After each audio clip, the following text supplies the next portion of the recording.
Ladies and gents, we are back, ready to roll. Mike. What up? Oh, we have something to tell you, Mike. Your grandma said hi. Oh, She wanted us. She said hi. She wanted us to let you know that she said hello. Yeah. no.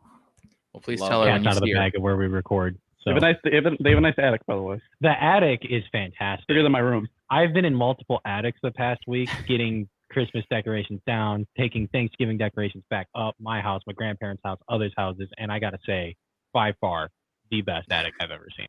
Why are you in the attic? Great Because question. she was carrying We were boxes. bringing stuff up. She was carrying. This little old lady was carrying boxes. So we had to help her. We weren't about to like not help. Yeah. Come on. Hey, you man. can if you guys like it that much, you can move the studio into the attic. Honestly, there's a lot of boxes in there, though. Plenty of things to set our stuff on. It's true. It'll be discussed. We can have a new backdrop. It could be wood. The I'm in my head on it. gents, it's been 2 weeks now since we recorded. How was everyone's Thanksgiving? It was great. Yeah. Oh. Oh. Okay. Well. Oh, you were ill, weren't you? Oh. Is that what dude. this is about? Dude, I was down astronomically. So I don't know hold what on. the hell it was. So hold on. Wait. It wasn't COVID, correct?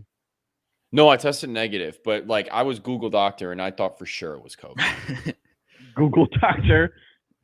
Dude, no, like I was in 4 blankets, a hoodie, and sweatpants, and literally still getting shivers and like chilling in my bed for 2 days. Like, dude, I don't know what kind of flu/cold it was. I'm still just like getting the last end of it, but it was brutal. We got the flu podcast right now. No, I couldn't even work through a flu game. I literally took off both days. What was it? I'm not working. Yeah, was it just a bad cold? Yeah, I think think just like stomach bug. No tummy bug. No, it was just it started just sore throat and then just fatigue and then snotty nose and then just gross after that. I couldn't tell you, dude. I felt awful. Yeah, you had COVID. When I had COVID, no, but I thought great. for sure I had COVID, but like I tested negative. I know they could be wrong, I guess. Was it a rapid response test? No, it was the regular one. Or was it like the one where it CVS. takes a few days? Okay. Because like I know the rapid ones are like 80% accurate, so there's a little. No, everyone and their the freaking mothers all over. I had to drive like 30 minutes to a CVS to take it at like 11 o'clock in the morning. It was everyone and their moms right before Thanksgiving are trying to get. I mean, I get it, but it was. I was about to say right. you still sound a little stuffy. Hey man, I'm trying my best over here. Okay. It's the Mike Samuelson Stuffy Nose podcast. It'll be remembered forever in podcast lore. Yeah, and I mean it's been lasting for like a week. The stuffy nose though didn't get into effect till probably like Friday or Saturday. Okay. But it's much better now. Isn't that how that works though? That's like one of the last things that tends to happen, right? Yep. Because you're trying to like get rid of it. Well, yeah, the sore throat. Once I knew the sore throat was going away, I'm like, don't you hate that? Like when you start swallowing and you're like, damn it, it hurts. I know it's coming these next 4 days. You know what? I hate the one nostril stuffed and the other one not stuffed. Yes. That one kills me. Yeah. That one kills me. That's tough. Yeah. You sound like wheezy with your nose. I hate it. So I guess the big thing that's happened, to cover our quick little movie segment here, we all got Spider-Man tickets.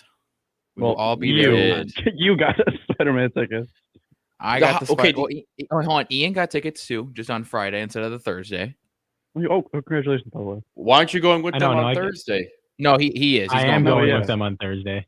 So what happened? Damn. What happened? I see movies with a different group of friends, and those friends were like, "Get a Spider-Man ticket." See, we're more important because he's going with us. And what happened? What happened was too is it was during all those site crashes. So I told Ian, I'm like, "Well, if I get through, do you want me just to buy you one?" And he's like, "Yeah, sure, go ahead." Sure, why not? So I'll see it back to back. Yeah, I'm part of the site crashes, dude. Did you guys go through AMC? Because my app crashed. I tried through the app of Fandango. I tried AMC and Fandango, and then eventually got through on Adam. As a loyal Regal customer, I fought through until the very end to get my points for my subscription. Well, I'm hoping I could. The 4 tickets I got like 17,000 points. It's a free movie ticket, guys. Damn, I didn't even think about that for. I didn't even think about that for AMC. Man, that's a lot. That's why I got the 7 tickets. That would have been a lot of free bonus points. Oh, That was those points, man. That could have been $5 off my popcorn I'm going to use for that movie. Damn. Yeah. Damn, yeah, I pretty much. I mean, mine was free, so my ticket was free. That too. I'm hoping I can connect it after the fact because they always tell you how to get credit for the movie. I can't wait. I can't wait to sneak candy in. Also, does no one for Noah? So no one works. How the hell are you guys going at 3:30 on a weekday? Nobody's working. Well, I'll be back home for winter break. So okay. No, but you're going with 7 Friday. Okay. I was like, damn. Bro, I work Saturday. It's Spider-Man No Way Home. Yeah. In other movie talks, 2 of us here really did not like House of Gucci. One of us here did. I can take my 5-minute break here. Well, I wouldn't say I didn't like it. We just were trashing on Jared Leto. Like well, Mike, your first text to me was that was a waste of my 3 hours of my life. I stand by it. It just felt very. I knew the story already because I watched. There was an FX mini series about it, like the American Crime Story or whatever. Like they did an OJ one and then they did the Gucci one, so I know the story, what happened. And I just felt like that movie was probably 45 minutes too long. Oh yes, she was good. I liked Lady Gaga in it and Al Pacino, but aside from that, and it was so damn dark. Why was it dark? You could have just lightened the tone up and like make it more stylish. I probably would have enjoyed the movie more. Take Jared Leto out. That's pretty much my main complaints. Kylo Ren was in it, right? Yes, Kylo Ren was in it. Was he good? The Lady Gaga Kylo Ren crossover. Yeah, he was pretty good. She didn't sing "Shallow," which that sucks. Just screaming "Where's Ray" like the entire time. Oh, I would have fucking. I would have left hook his ass, right jab him. When no one laughs the first time, that should have been all you needed to know. three different times. You know how annoying the Spider-Man theater is going to be? Horrible. It is going to. People are going to freak the fuck out. But that's part of the. But me and Ian are on the same page here. Oh, that's true. Yeah, we're haters. We're haters. We're preying on people's downfall. I'm a hater too. I'm a hater too. Yeah, what do you hate, Mike? I hate all the fans that are going to be in this movie. I hate all the fans. I think this movie's going to suck. Okay, I don't think it's going to suck. But yeah, I like this energy. I don't want Andrew Garfield and Tobey Maguire in it because I want a Spider-Man Tom Holland story, and we're not getting. It seems like we're not getting. I want to see the disappointment of the people in the theater when the other 2 Spider-Men don't show up. Like that's all I want. It's like that. I know they're going to be in it. I know they're going to be in it. It's a 98% chance they're in it. I want them to be like, oh no, who's coming in? And it's just Venom. Like, that's all I want. No, I want it to be. I saw a theory where it's like like with the Sandman and Electro and like the Lizard gets hit. They said it's Dr. Octon, Green Goblin. I'm just saying. So if that's the scene we see and everyone's like, "Are you fucking kidding me?" Oh, they're throwing popcorn. They're throwing tomatoes on the I think if they weren't in it, they wouldn't hype up this movie as much as they did because they know. Well, they're going to be in it, but they know in a different multiverse that we may be in. Maybe the multiverse where I win the Heisman Trophy. Yeah, yes, that one, yes. Yeah, but Mike, I do think it's going to be a good movie though. I kind of hope it's not. I want people to be disappointed. I've reached that point. I want it to suck too. Because everyone and their moms on Twitter. Imagine my boy Soup's reaction.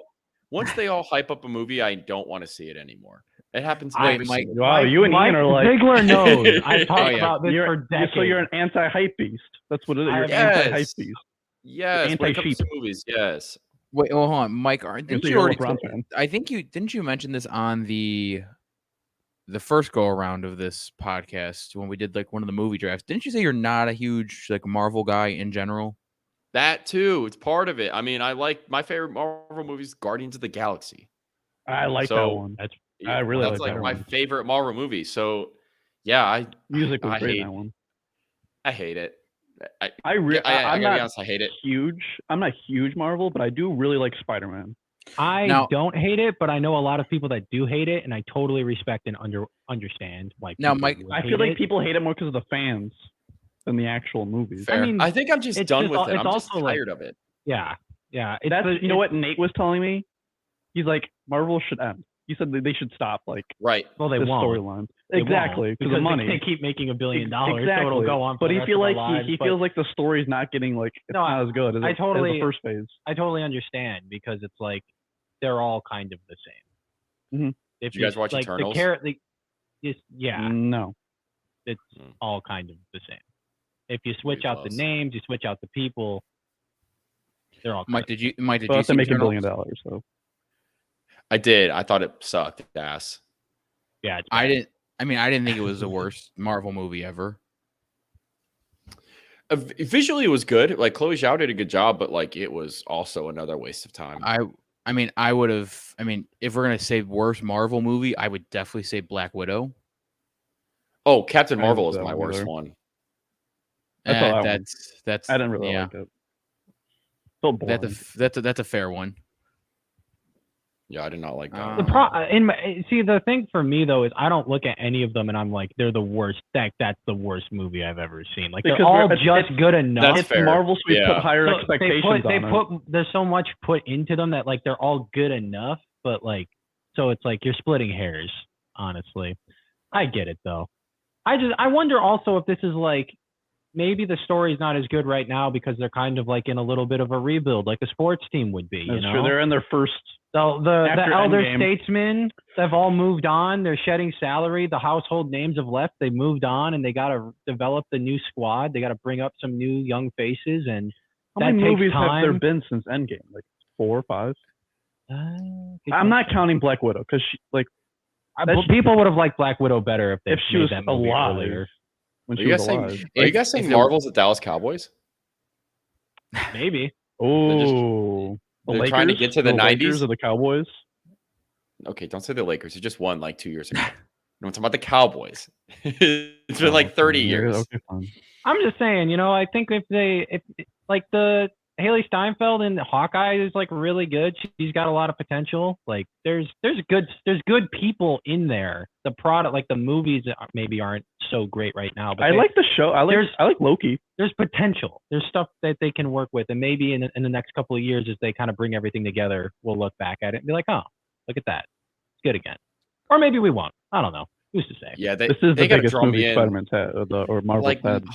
Noah, since Endgame, there has been 4 Marvel movies, 5 if you include No Way Home. 3. I'm not counting Black Widow. All right. It has nothing to do with the story that's going on right now. Shang-Chi's Marvel. That one was good. I like Shang-Chi. Yeah, that one. I actually saw it twice. I'm thinking about watching that one. It's sick. And I gotta like really want to see it then. Dude, Disney Plus has like all their movies in 4K now. Looks incredible. Yeah. It looks so good. Looks great. I watched Tenet in 4K last night. So fucking dope, dude. I love that movie. It's so good. I love that movie because everyone, like the mainstream populace, gets so confused and hates it, and I love it. Why does that sound so familiar? It's so good. It's so good. What is it? That's the one with some of it's backwards. That's I know. That's what I'm saying. It sounds familiar. Travis Scott did a song for it. Yes, he did. That doesn't help me at all. That was the one that Ian and I went. Is it Googleable? Yeah, it's that trailer where the car crash was like happening one way, but it also like was not happening the other way. See, this is what I like about this movie. You can't explain it to people. I don't want to spoil it. I mean, well, it's basically like a Matrixy movie. Yeah. It's not the Matrix. I just watched the Matrix trilogy. Christopher Nolan direct. I like Christopher Nolan. Yeah, I was just letting him go. All right, should we? Speaking of the Batman, I actually heard some spoilers of Batman. I heard some spoilers for this new movie already. Robert Pattinson. Do you want to know them? Yeah. No. Do you guys actually want to know them right here? Nah, shoot me a text. You don't got to spoil it on the podcast. Yeah. Just send in the group chat. No group chat. Noah doesn't want to see those. I don't care.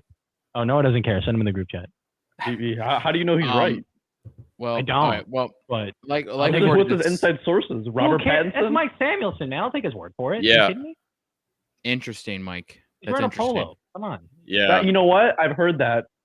I'm not even gonna lie. I heard that. It's You know who somebody told me? it's somebody that was in the third. Oh, I heard screening. about this. I heard. Yeah. Mike, I thought Mike had some. Okay. some No, I don't know. I Yeah. don't know shit. I'm just. This Oh, is just oh, I what I thought you heard. said you knew. Unfortunately, No, by yeah, accident. no. Oh yeah, Oh, no, yeah, Mike. I've heard that. Yeah. Mike, I did. Mike, I Okay. saw that a while ago too, and I liked him. Okay. I liked him in Eternals. Yeah. Yeah. It's cool to It's me. not- I it's just. a- I it's was that just, like, guy, right? disappointed. Yeah. It's the dude. Hold on. It's the dude with the superpowers, right? In Eternals, the one that's eternal. Well, No, no, go see. what? No, I mean, no, go see the. that's No, no go see the movie. joke. Yeah, that's. Well, Hey, you know what else is crazy though? Since Sports. the last time we did this, it has arguably been the most ridiculous 2 weeks of sports we've had in the calendar Dude, year. my MLB Yeah, free agent list. yeah. It's like I got like Pure 2 pages. insanity in like every sport. All right, so you know what? I think to make sure we stay decent time, I think we need to put a timer on. Yeah, I'm with that. I can I run agree. through the list on MLB. I can think- get this. I can get it going. I don't have Mike, that much for NBA, so. All right, so Oh, I should do. you know, we Yeah, will. I mean, put- that's pretty much what I was gonna. on my phone. You know, we will go with a 15-minute timer. How about that? Can we do 15? You think for I think I NBA? a quiz. Sure. Yeah. If I go over my time, I'm not going to stop talking. I don't care. College football is probably Well, the most. No, happened. I was gonna give. And I was It's gonna be gonna- extensive. I was gonna Yeah. allot a lot more time for different. Nah, if you give me 45 minutes, I'm just going to keep going. All right, Dude, 15 minutes. I got dinner. Not I gonna got dinner stop. when I get home. Dude. 15 minutes It's starts. Wednesday. I'm getting Taco Bell. Starts. Well, I didn't. Now. Go ahead, Why Mike. not? I really think the Phoenix Suns got a chance to actually get the whole thing. They look phenomenal. I mean, that's not really the hottest take here, but I think it's That going to is happen. not I think no, hell no. I think that's I think they match up really well. I mean, they did that last night. Granted, Steph Curry had a horrible shooting night, which he tends to have Okay, well, sometimes. but But the book that can you let me get to my segment? no, I'm so Booker didn't excited. I want to play. talk about it. He Dude, had a I- pulled hammy. Or is Devin So he's Booker gonna- today? So he's gonna miss a couple games. At least that's what I'm hearing. He's gonna miss a couple. Yeah, with a that's pulled they hammy. can still win without Which- him. They're fine. They got, which honestly, like, just keep him healthy until you get to the big time. I mean, if we really look at it, Giannis had one of the most epic finals games in history. So I think he's going to go down as that's one of the best finals performances ever. Otherwise, I think Phoenix could have a ring already. I just think DeAndre Ayton is playing really, really well. Chris Paul, a lot of guys are in their peak time playing really well. Mikal Bridges is playing really, really well. I love Cam Johnson, even though I'm definitely. he can be a streaky first team shooter. on defense. But also, I do want to just hit on because the game last night was just great. The Warriors 3-point game. shooting is just the fact that Otto Porter's taking threes now. Jordan Poole is playing phenomenal. They have some 3-point snipers on that team. And that's really kind of obvious, right? The Splash Brothers. But like everyone else is also being able to shoot the lights out now.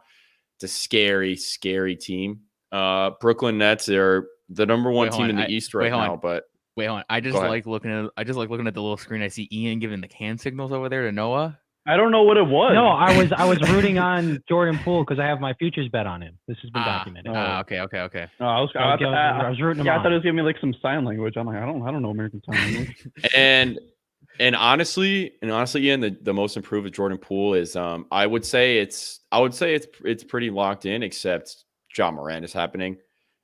It's happening. He's been playing lights out. That injury, though. He was, yeah, it's true, but the leap that he's making, he's going to be arguably an all-star. He's jumping into that superstar class. They're going to reward that.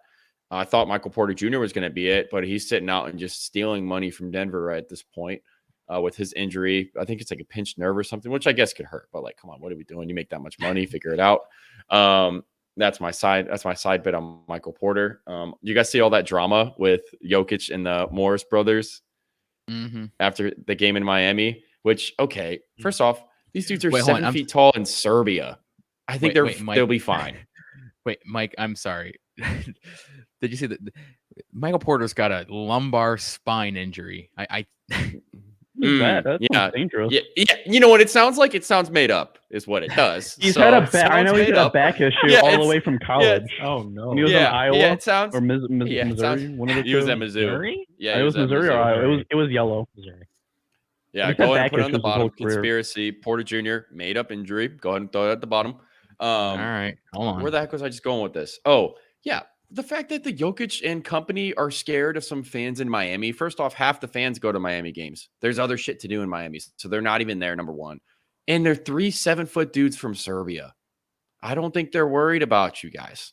That's I just had to talk about that for a second. What happened? Out east. Oh, so basically, it was one of the Morris brothers, right? Or somebody on the Miami Heat had a really hard foul on Jokic. It knocked him over, and then Jokic was like, "Oh, okay," and threw a nasty elbow like while he was looking the other way. And like LeBron? basically, like Jimmy Butler was trying to like fight, not like LeBron. Jimmy Butler was trying to like, and the whole Miami Heat were trying to fight Jokic like outside of the locker room after the game. And we went through this, right? Yeah. We watched the video. Well, so and then so then they the video played. That we got. The I just didn't know something else happened. Yeah, so like they played again, and then it was like, oh, are they going to be nervous to come into the stadium? And it's like, the Jokic family is not worried about Pitbull and company at the Miami Heat game. Okay, I think they're fine. I'd be worried about. I think they're all good. Looking out east, Brooklyn is at the top, even with James Harden's inconsistencies. How about those freaking Bulls? Just so freaking fun to watch. I still think the same struggles that they're going to have are going to continue in terms of the big man position. The Wizards they're falling, but they're not entirely falling out. They're still in that mix. And Milwaukee's coming right back up, as we pretty much assumed. Cleveland's knocking down. I really want Phillies to get healthy and all back together because I think they're a very good team and he didn't get back in the mix. Miami Heat is really starting to get it together. Kyle Lowry's playing exactly the role he's supposed to be. We were looking at Tyler Hero still is on my top of 6 man of the year along with the other candidates, but I think it's Tyler Hero's award and everybody else is just playing second fiddle. Looking at the other awards, 6 man, I still have, that's the 6 man, obviously, Dub, trying to just think through them. Rookie of the year, I actually do have Cade Cunningham at number 1 right now. I know Scotty Barnes is playing well still. Okay, I get it. Don't get upset at me, but Cade Cunningham is on a tear. He just had 26 points, I think, last night. It's going to be his award. I know the team has 4 wins, which they're brutal, but he's been playing phenomenal, and his numbers are only going up. My MVP is now changed from Steph Curry. It's kind of crazy how quickly it changed because it's not Steph. Number 1 is currently Kevin Durant. I think there's some biases with when Kevin Durant's having more of a load to carry with Harden's struggles, and a lot of the other guys on the team, like, they're good, but there's obviously no Kyrie, so you got to overcome adversity there. And obviously all the conflicts are going, oh, what's happening with Kyrie? Like, that's in his ear, and he's still able to ball out and put up the stats that he is. I know Steph Curry's shooting phenomenal. I know he has all these numbers, but he also has nights where he shoots like 4 of 21. And he doesn't, once he has his team full strength, I think that's a conversation to have. I would love for somebody on the Suns to win it, but I think just that's a whole team effort. I think there's a lot of guys who play their roles effectively and get double-digit scoring. So I don't think anybody can get in the MVP race for Phoenix, unfortunately. No. I like DeRozan, but I don't know. I don't know if he takes a leap over Zach LaVine enough. I don't know if the committee sees it that way. And then Giannis is just continuing to just freaking ball out. I think he's averaging like 27, 12, and 5. So my money, I think, I don't know what that plus is. I can't really see it too much on my laptop screen, but my money is on plus 140, plus 500, plus 700. Betting man here, I'm taking Mr. Kevin Durant. Okay. Here we have here's your rookie of the year odds. Barnes, Mobley, and Cunningham all share plus 260, and then Jalen Green at plus 650. Yeah, Jalen Green, good offensive guy, but I don't think Mobley's still hurt, so I don't know. That's pretty crazy. No, still he's in back. that mix. He's back. Oh, he's back now. Oh shoot. Okay, yeah, he's back. I thought he had a couple more games. Well, then that makes sense. He came back early. Oh, gotcha. Okay, for what reason? It's Cleveland. Here's your 6 man. Your favorite is minus 130 for Tyler Hero. Yeah, it's not even close, man. I think he's averaging like 22 a game. It's not even close. Your defensive player, Rudy Gobert. Yeah, always. Draymond Green. I get so pissed off at Draymond Green. Does anybody else get pissed off watching Draymond Green play basketball? No. Oh, sure. I think he plays. I think he plays his role. You guys watched the game last night?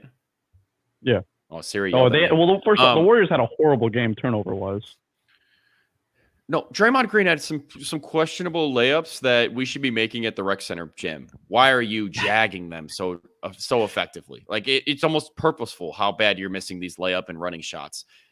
He pisses me off watching him playing basketball. He should never shoot a three or shoot. That's my point. Just stop shooting it all. And then he also loves to just make the unforced pass.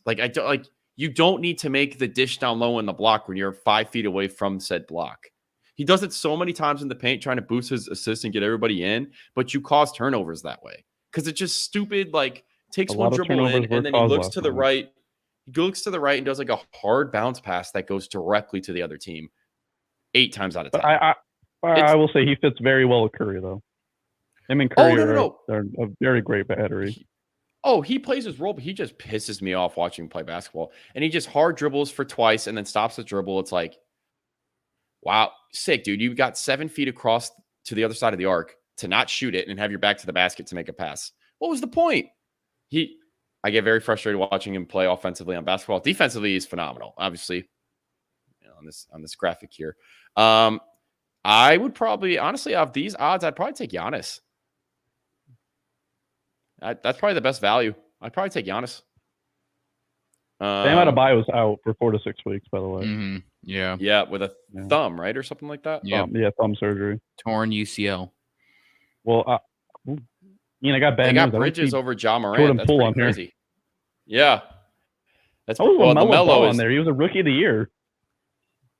Yeah. Why is he even on But that's what I mean. I think, because they like superstars. If you make the jump to good guy to an all-star, I feel like they take that award into a lot more consideration. Hence why Ja Morant and LaMelo Ball are on there. But also Miles Bridges is playing phenomenal. And DeJounte Murray, got to be honest, haven't really been watching any Spurs games, but I like DeJounte Murray. Oh, coach of the year? Oh, that's easy. My boy Monty. Yeah, I just like seeing that Billy Donovan is getting in there. I do like to see that. That's pretty good to see. I mean, no real complaints on any of those. I would also put Steve Nash probably somewhere in that mix because he also has to overcome some adversity. I know who he's got, but complete odds. Here you go. He's right here at 5. Yeah, I had some good value at Steve Nash. How's Frank Vogel? Put his ass down there. What the hell is he doing at 30 to 1? Put his ass like a gazillion to 1. He's not even the coach of the team. I got some bones to pick with the Lakers, man. I really do. Now go ahead. Go ahead. How much time we got? You have 4 minutes and 8 seconds. And I haven't even talked about my Suns yet. Get this thing going. Let's go. I want to talk about my Suns. Well, talk about your Suns because I was just going to say Anthony Davis stop shooting the basketball because we're getting to a point now where you're living outside. He's literally living outside of the arc. Everyone talks about Russell Westbrook shooting the 3 and how bad it is, which I completely agree. But you're shooting 20% from out there. That's not your range. That's not your game. That's not where you excelled at. Get 5 feet from the lane, shoot your turnaround shot, and call it a day. They should put him at the 5. Well, for sure, but he hates playing the 5. DeAndre Jordan should not be your starting center. On a finals caliber team, DeAndre Jordan should not be seeing starting minutes. He should not be on the court when the tip-off happens. Well, let's talk real quick. So what do you think? Do you think your Suns need to make any moves or they just ride this wave? At the free agency deadline or the buyout thing? Nope. You think they got to get anybody else? Don't mess with the chemistry. Nope. Yeah. Unless someone gets hurt. What about Ayton? Unless the worst happens, I would not. What did you just say to me? What about Ayton's money? I'm asking you about Ayton's money. That's it. I thought you wanted to trade Ayton. That was about No, I'm asking like I said before, I'm not worried about Ayton's money until the end of the season. Yeah, but he's worried about his money. Well, he's playing great, so I'm sure he's not worried as much. No, if anything, you'd be worried more often, right? That's like you excelling at work and then you're not getting paid for it. And then they're like, oh, yeah, your bonus is coming or you're going to get paid more down the road. And it's like. Is there a deadline for that extension? Is it past the window for them to do it anyway? I'll look. I don't think they're going to be doing anything until they fix the owner, what's going on with the owner. So I don't think they're going to do anything until then. That's a great point. And I want to talk about what's happening on the court. Go ahead. First up, they have the bench in the league. Them and the Warriors, I think 1 and 2, best benches in the league. Okay. They are one of the best defensive teams. So is them and the Warriors are very close. But I think the Suns with Mikal Bridges, because let's say the Suns and the Warriors are probably going to meet each other in the playoffs. That's what it's looking like. I don't see any other teams really matching them. Okay. So let's just say they're in the conference finals. I think Mikal Bridges can shut down Curry like he did yesterday. They won without Booker in the second half. And arguably, they played better in the second half. And Chris Paul not only is one of the best mid-range shooters of all time, he's one of the best point guards of all time. That's facts. DeAndre Ayton is bigger than anybody on the Warriors. It's not even close. Maybe when James Wiseman comes back, it is true. Thank you. Maybe if James Wiseman. Thank you. That's what I'm saying. That's what I'm saying. Until I know. Can I finish? Not until James Wiseman gets on there and Klay Thompson. So until they play each other Friday. Okay. That's the Warriors' next game. Mm-hmm. So this is going to be I need a bigger sample size on Curry against the Suns because Curry had the worst shooting night of his career statistically, the worst. Yep. Yeah. So I don't think it's going to happen again. Obviously, he's going to play better on Friday. So I'm excited to see how they're going to do without Booker because I don't think Booker's going to play. I think I honestly I'd sit Booker for a week or two. He had the finals, went to the Olympics. He had no time off. But the win streak. If we beat the Pistons tomorrow, we break it. So you're just gonna stop there? Yeah, you're not catching Miami. You're not catching the Heatles. I wouldn't. Yeah, no. Just beat the Pistons. They could beat the Pistons without half their team. So I'd sit Booker out for a week. So and Landry Shamet, first off, great pickup. JaVale McGee, great pickup. Cam Johnson, great shooter, great defender. Cameron Payne, I like him a lot. He gets a little all over the place at sometimes. But overall, the best team in the league. Update on a deadline. That was October 18th. So he cannot sign anything now. The timer is hit. But just real quick on Ayton. I mean, let's say closing remarks. Yeah, just real quick on that. I mean, and I get it, and I don't know him personally, but it just seems like to me by his comments or what he's if he's more of a winner guy or if he's more of a money guy, but based on his comments, it seems to me like he's kind of pissed off that he's not getting paid. And I don't know if behind the scenes maybe these contract negotiations are happening, but I just put it in the same perspective of I don't think it is. They can't. It's the rule. They can't even. Sure. Well, the Bulls. If we're gonna say every team's too, and the Heat too. Well, that was bullshit, by the way. Agreed. The tampering rules in the NBA are such every garbage. team tampers. Yeah, what do we even argue? Every team tampers in this damn league. Exactly. That's my point. Right. Every team tampers in baseball, hockey. Well, nobody cares about hockey, but football. It's fine. People tamper in every sport. Look, I want them to figure it out. The Suns are using all their bullets right now, man. I can't lie. What was that? I don't know. I'm not sold on the Suns yet. How are you not sold on the Suns? What have they shown you that you're worried about? They represented the Western Conference last year, and they've only gotten better.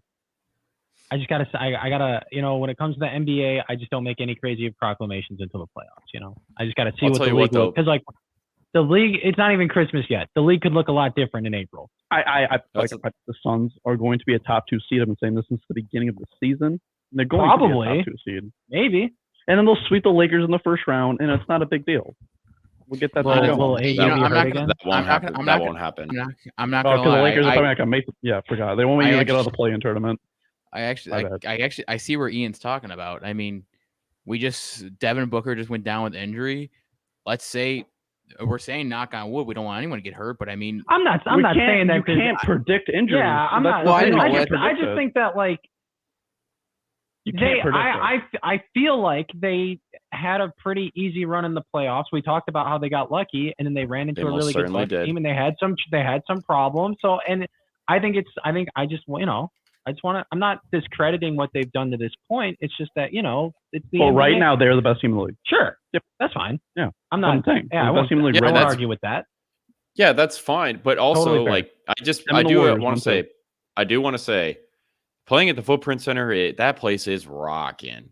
That place it had a playoff feel last night. Yeah, it had a playoff feel. I'm telling every game I watch at home is it's crazy how much the fans get into it. It's a good atmosphere to be in.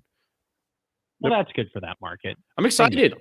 I want them to be good. It's not that I'm hating by any means. I just want hopefully they get their contracts. Okay. I just want their contract situation. I want them to get this DeAndre Ayton thing figured out and the stuff behind the scenes. We're talking about right now. It can't happen. It can't happen until the end of the season. So, right. I mean, I'm worried about getting the trophy, the Larry O'Brien trophy. they can just match any offer. That's what I don't care anything going on off the court. I'm caring about what's on the court because it's historic. What we're seeing is historic. It's what it is. So beat the Pistons tomorrow, and history. Boom. And then they get the Warriors at Golden State. That's where I think it ends. I don't think the Warriors are losing back-to-back against the Suns without Booker for the whole game. And Curry's going to be out for vengeance. No way he does that kind of performance. So I think the streak ends there. If somehow they win that game, they may never lose again. Yeah, you're not catching the Heatles. I don't know how many times I got to sit and tell you. Unfortunately, what are you talking about? The what? The Heatles. What's the Heat? How many do they win? 32 games. Oh, Nate Robinson had to end it. Okay, that's fine. I'm not arguing that they're going to break that. I can't believe break man. Their own. I'm talking about they're going to break their own record, which is 17. They're at 17 right now. Here's my thing. Just win a ring first before we start talking all this nonsense. They haven't won in ages. Win one. A lot of talking for a team that ain't winning. That hasn't won. A lot of talking for a team that ain't winning. This is a regular season. A lot of talk. Streak. Regular season. We're not talking about the playoffs right now. I just want to see. You're talking about winning the whole thing. That's all. No, I haven't. What chaos! I said they're the best team in the league right now. Replay you said the Suns aren't going to win the whole thing. Team in the league right now. Run it back. They're the best team in the league right now. Them and the Warriors. And I said most likely in the Western Conference. And the Western Conference is going to be Suns and Warriors. I said that, and I talked about it too. So you can go ahead and rewind it. Sure said they were going to win the whole thing. Said they were going to win the whole Michael, thing. leave the time codes in there for everybody. And that's okay. Yeah, and that's okay. I'm just saying, like, I just want to. Sorry, I can't be happy for my team, my one team that's fucking good right now because then we'll be not gonna have a season. No one's saying you can't be. We're just. Is that a transition? Transition. What's next? Yeah, I'm good. What do we do? That's after? all. I'm good. Well, I mean, we threw the timer out the window. We went over that. Can't I gotta be arguing for my team by much in a row. Not by much. NFL regular season, though. Congratulations. Thank you. All right. What are we doing now? We're gonna up the time. We're gonna move over. We're gonna move over to the MLB. The timer has started. Should we just? Okay. Can we just run through Jeff Passan's Twitter and we could just talk about half of these deals that happened the last week? Don't pull up Jeff Passan's Twitter and let Noah read them off. He's got a very long notes list on his phone. This whole thing, and now I can't talk for mine. Go ahead.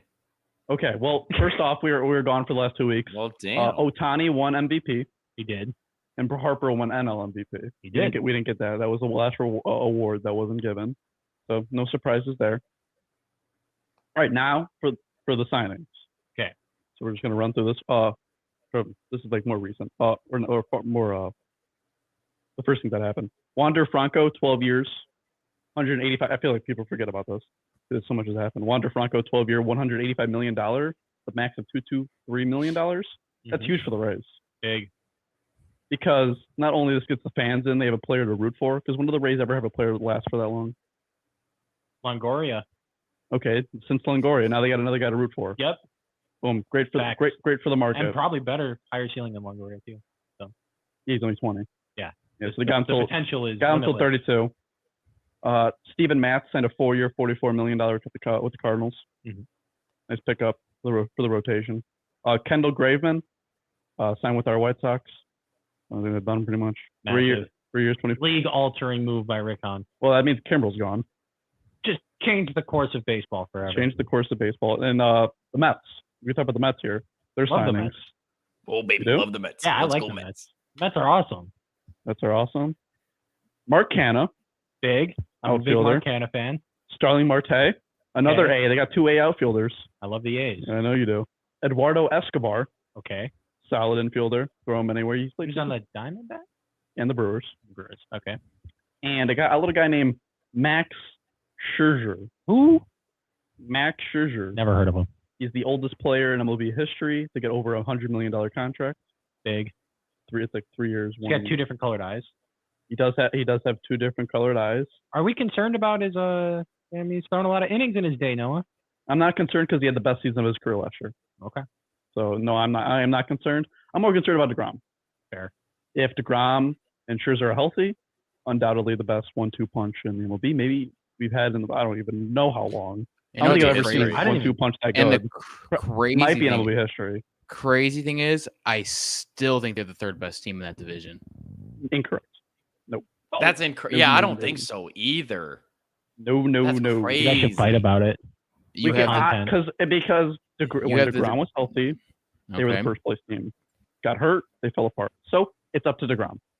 DeGrom stays healthy, they win the division. Not even close. Nice. Not even. I don't know about not even December close. 1st. Not even close. Nope. It's not. It's not even. It won't be. Nope. Well, they're better than the Marlins. Okay, but here's the thing. That's 2 out of every 5 days. So like you still have 3 other days where you don't have DeGrom and Scherzer pitching. Who has a better rotation? Well, I mean, you're in a division with the defending World Series champs. Philly? You have them. You do have Philly. But when did the defending champs ever come back? And, World Series hangover ever to that? They haven't locked up Freddie Freeman. I will think Freddie Freeman will resign, but it's a possibility. I don't see him going anywhere. You have the Phillies with a certain guy named Bryce Harper. I mean, like they're a pretty good team. They got their Wheeler's good. He had a fantastic Wheeler is year. good. Yes. Like all these guys have been there and they haven't won anything. When you have and they have Sterling Marte, one of the fastest players in baseball, great center fielder. Mark Canha, nice right fielder. Eduardo Escobar is a great third baseman. I assume Pete Alonso still probably have a Francisco Lindor will definitely have a better year than last year. Pete Alonso still there. They're good. Big Pete. They're good. Jeff McNeil. They're good. Edwin Diaz is still a good closer. Edwin Diaz is still a good closer. Seth Lugo in the bullpen. They got guys. They just got to stay healthy. Love the Mets. DeGrom's got to stay healthy. DeGrom stays healthy, they win the division.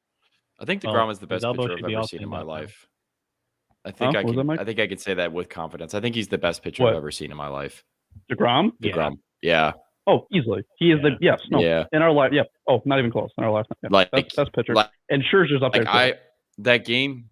That game I watched in Arizona where he went 3 or 11 straight pitches, I think all over 100 was just magic. It was unbelievable. Yeah. This is the reason why he does get hurt is because they put so much pressure on him. Okay, let's get Max Scherzer. Weigh a little the pressure off DeGrom so he doesn't have to do as much. So getting Max Scherzer, it will help them more than I think any other signing that's happened so far.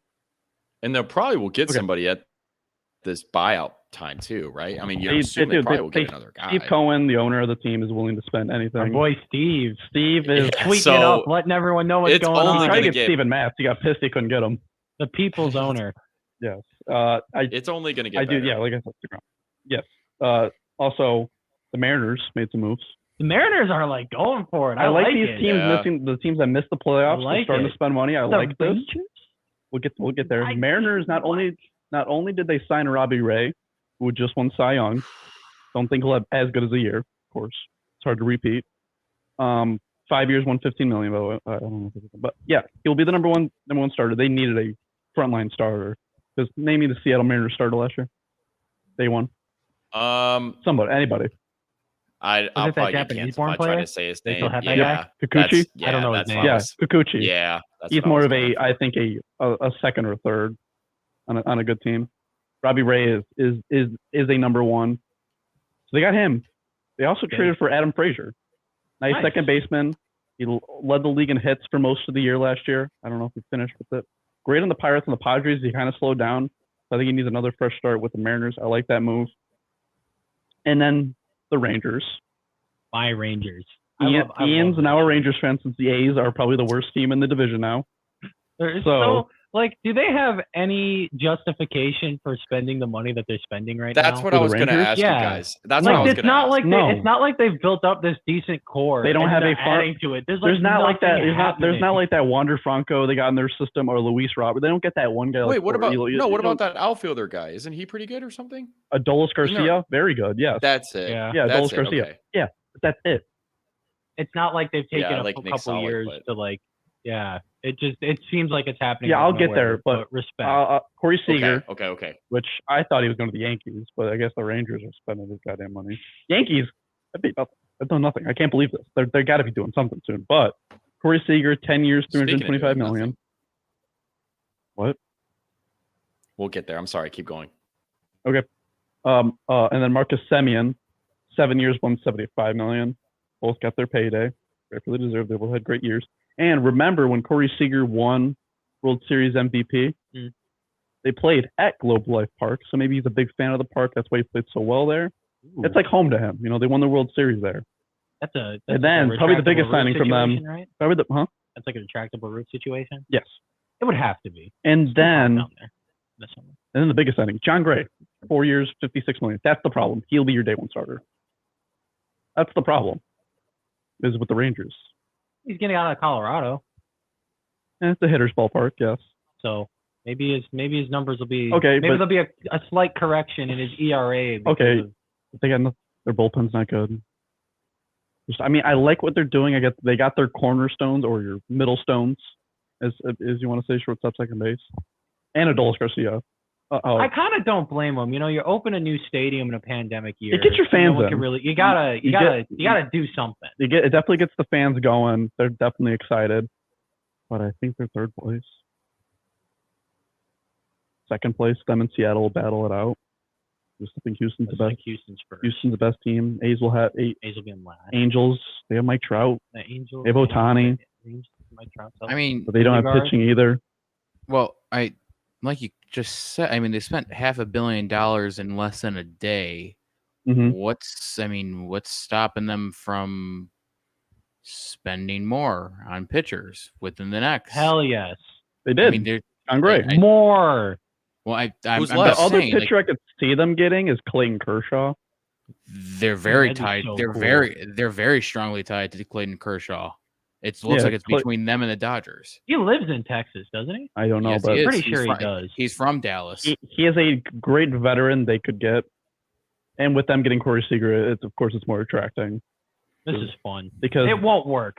There's no way. I say like a third place. They'll be like 80 wins, but 70 something wins. I'm here for it though. But it's a nice step in the right direction for Texas to getting back to their glory days with Adrian Beltre and Prince Fielder. Josh Hamilton.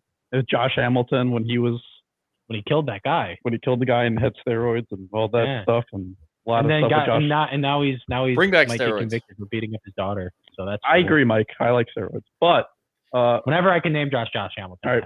All right, another team, Kevin Gausman. Big 5 years, 110 with the Blue Jays. Just replace. It's the same contract as Robbie Ray got. Just stepping. Kevin Gausman, you're Robbie Ray now. Big. I don't think he's gonna be as good. But it's a nice solid. It's a solid contract. I like what the Blue Jays are doing. They lost Marcus Semien, so that's hurt a little bit. But other than that, they got George Springer, Vlad. Yeah, Springer's. Bo Bichette. Be a little healthier this year. You got Barrios, bullpen. Like last year, that's the problem. They haven't done anything to solve that. And then VCL Garcia, I threw him in here. Yeah. Former White Sox, my best friend. 4 years, $53 million with the Marlins. Castellanos was linked to the Marlins. I think this signing, Marlins are out on Castellanos. Castellanos? And then Byron. Huh? You mean Are you talking about Castellanos? What are you saying? The Barstool guy calls him Castellanos. It's okay. Hey, keep going. I don't listen to Barstool. Just keep going. I don't know who that is. No need. Just talking. This surprised me a lot. Byron Buxton re-signed with the Twins, 7 year, $100 million. I thought he was out the door. This kind of confuses me. I thought the Twins are going to be going to a full rebuild, and he can get you a lot of pieces back. It seems like they're not doing that. This one questioned me too. Tigers. Baez, 6 years, $140 million. I thought they're going to get Correa. This shocked me. Oh. So I think there's one team that's like that flashes Correa to me. It's the Yankees. Now that Seager's gone. But that would feel so weird. You think the fans hate Correa? I don't think. I feel like Trevor's Story is more likely when he signs.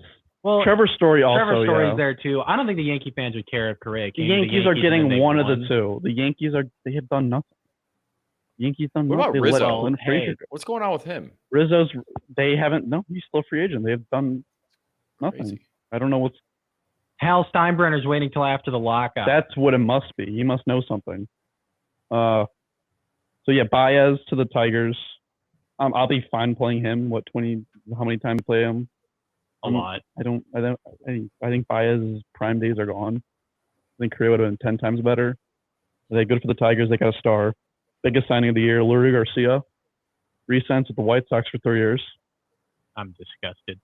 And this led to, I thought Chris Taylor was going to look like Chris Taylor, who is a better Leury Garcia, re-signs with the Dodgers. I don't have any money on that yet. Cubs made some signings. Yeah. I like some of these. Clint Frazier, who I think is a low risk, high reward type of player, had a lot of potential, and they got hurt. He had some like vision problems, couldn't see. I don't know what it was, but hopefully he'll definitely get a starting job in the Cubs. They don't have much. Yan Gomes, 2 years, $13 million, backup catcher. And recently, Marcus Stroman to the Cubs. He tweeted it. He did tweet it. I was going to put sources question mark on it just to make sure. We got some money attached with that. Do you have it or no? Yeah, how much money? I didn't get that. I think did it just happen? How much money? Yeah, about 3 years, $75 million is the max. Boom. He can the get biggest contract the Cubs have had in the past 5 years. As I told you yesterday, that is a testament to their stability as a franchise in that stretch. Yep. Raciel Iglesias, who I said they had to bring him back, the Angels, and they did. 4-year extension, love it. He is a top closer in the league. And then this one questioned me. Mark Melancon signs with the Arizona D-backs. Hey! Don't know why. Diamondbacks made a move. The Diamondbacks made a move. Let's go. Mark Melancon, a good closer. Put those jerseys up in the team shop. Who is a good closer on a bad team, so he probably won't have many opportunities to get some saves. He'll be in the game in the 7th inning when they're down like 7-2. Yep, in the doubleheader. Yeah. There it is. In July, which is what, game 5? So that's all the free agencies I had. All the significant ones. Isn't the deadline for the new CBA like today? It's in a couple hours. So Dylan Bundy to the Lockout. Twins. Did you say that one? That is not important at all. Not at all. He is not. Yeah, but that's not. Nobody cares about Dylan Bundy. Okay, yeah, maybe it was like 3 years ago when he was good. His last name's close to Ted Bundy. That's the only reason I say it. I'm pitching for the podcast to do a basket weaving class over the summer if the MLB is still locked out and we have nothing to do. Just leaving that there just in case. They have 4 months, so they'll probably figure it out. But I think they'll figure it out. Just in case. But they have a 14 team playoff expansion that the MLB wants to do. Of course. I have the details here. Is that 7 per league? Seven per league. The first seed. Oh yeah, like the top seed gets a bye. Yeah, I read. Yeah, so I don't like it. Can I say that? I don't like it. You can say whatever you want. So the best record gets a bye. Okay.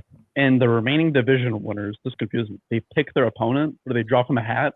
That's a thing they've talked about in the past. They pick their opponent. Yeah. So there's the first, the 2 seed pick. The best record of the division winners, I assume, would pick from whoever's left in the pool. So you can pick the worst team. Okay. Well, or a team like if it's a travel situation, like if the Yankees pick an East Coast team, so they don't have to go to the West Coast, something like that. And then the higher seed host all. It's a 3, and then they'll do a 3-team or a 3-game series in the wild card. The higher seed hosts all of them. I don't like that. That happened in the pandemic year, didn't it? Yeah, we're not in the pandemic anymore. Like that was. But they can travel now. What are we doing? They were using that for. They were testing it. I'm just saying there's precedent. We've seen this. I don't like this. And what do you think, Mike? I think the only way what do you this think works of is this if they expanded MLB playoff? They have to shorten the regular season for this to work. You're playing more playoff games. There are 2 people named Mike on this podcast. Someone say something. I kind of like it. Something different, something fun, get more viewership. I'm for it. Why not? I don't care either way. It's whatever. I don't care. Whatever you can try to bring more fans in. I'm fine with 14 teams.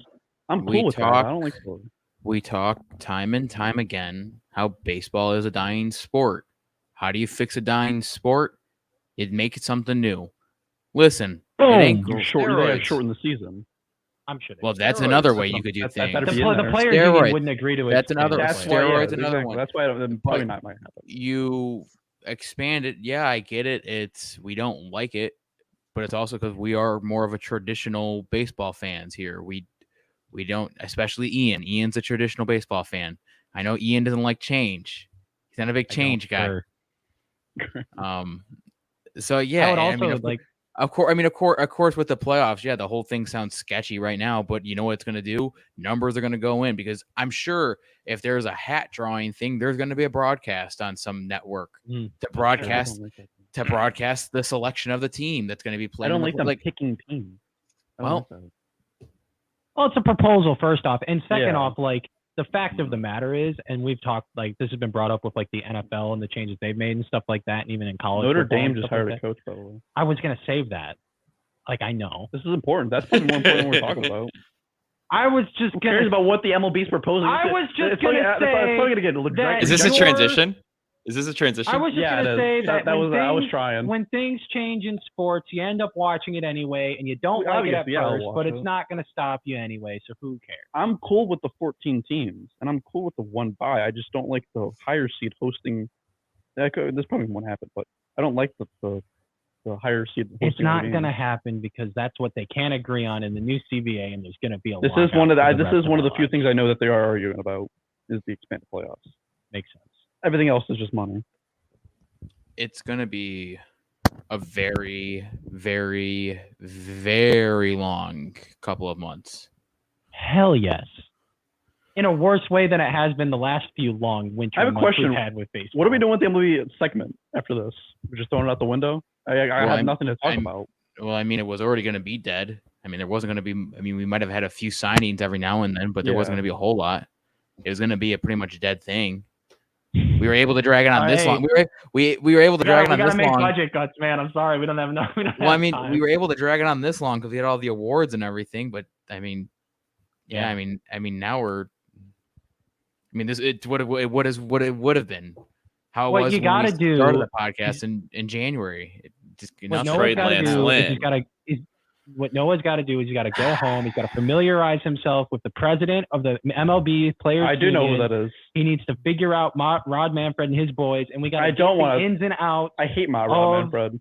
I know. We got to get the ins and outs of the CBA agreement. Go to law school, learn the lingo, get in the room, tell us what's going on. I want money.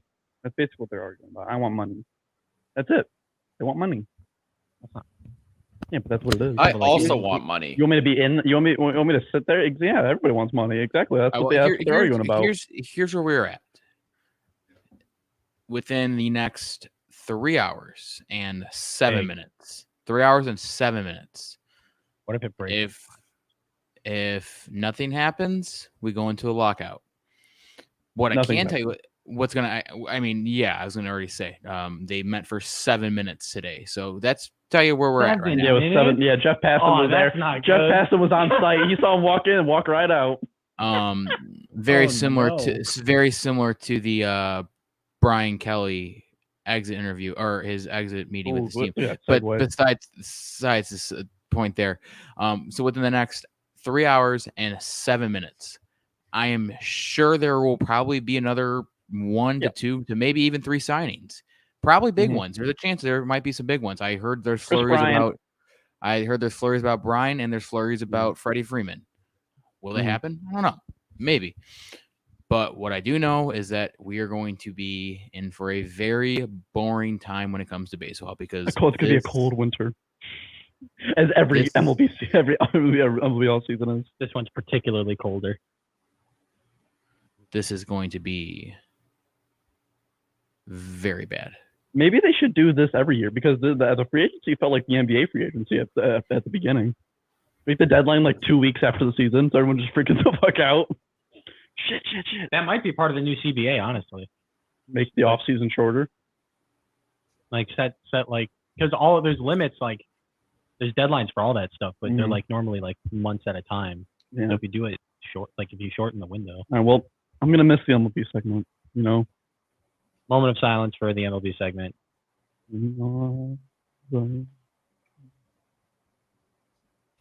Okay, that's long enough. All right, let's go.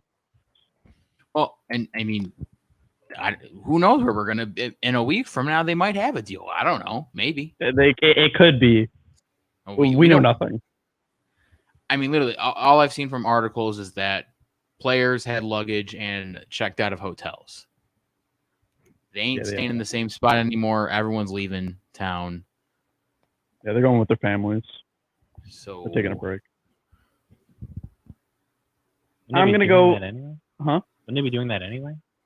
I mean, maybe if they're training still with the team. Here you go. I'd give it about 2 to 3 months. Here is from Forbes magazine. This is a whole a little breakdown, I think, of some of the stuff that's being discussed in the CBA. Playoffs, obviously, as we have already talked about. The length of games, per usual. Shorten it.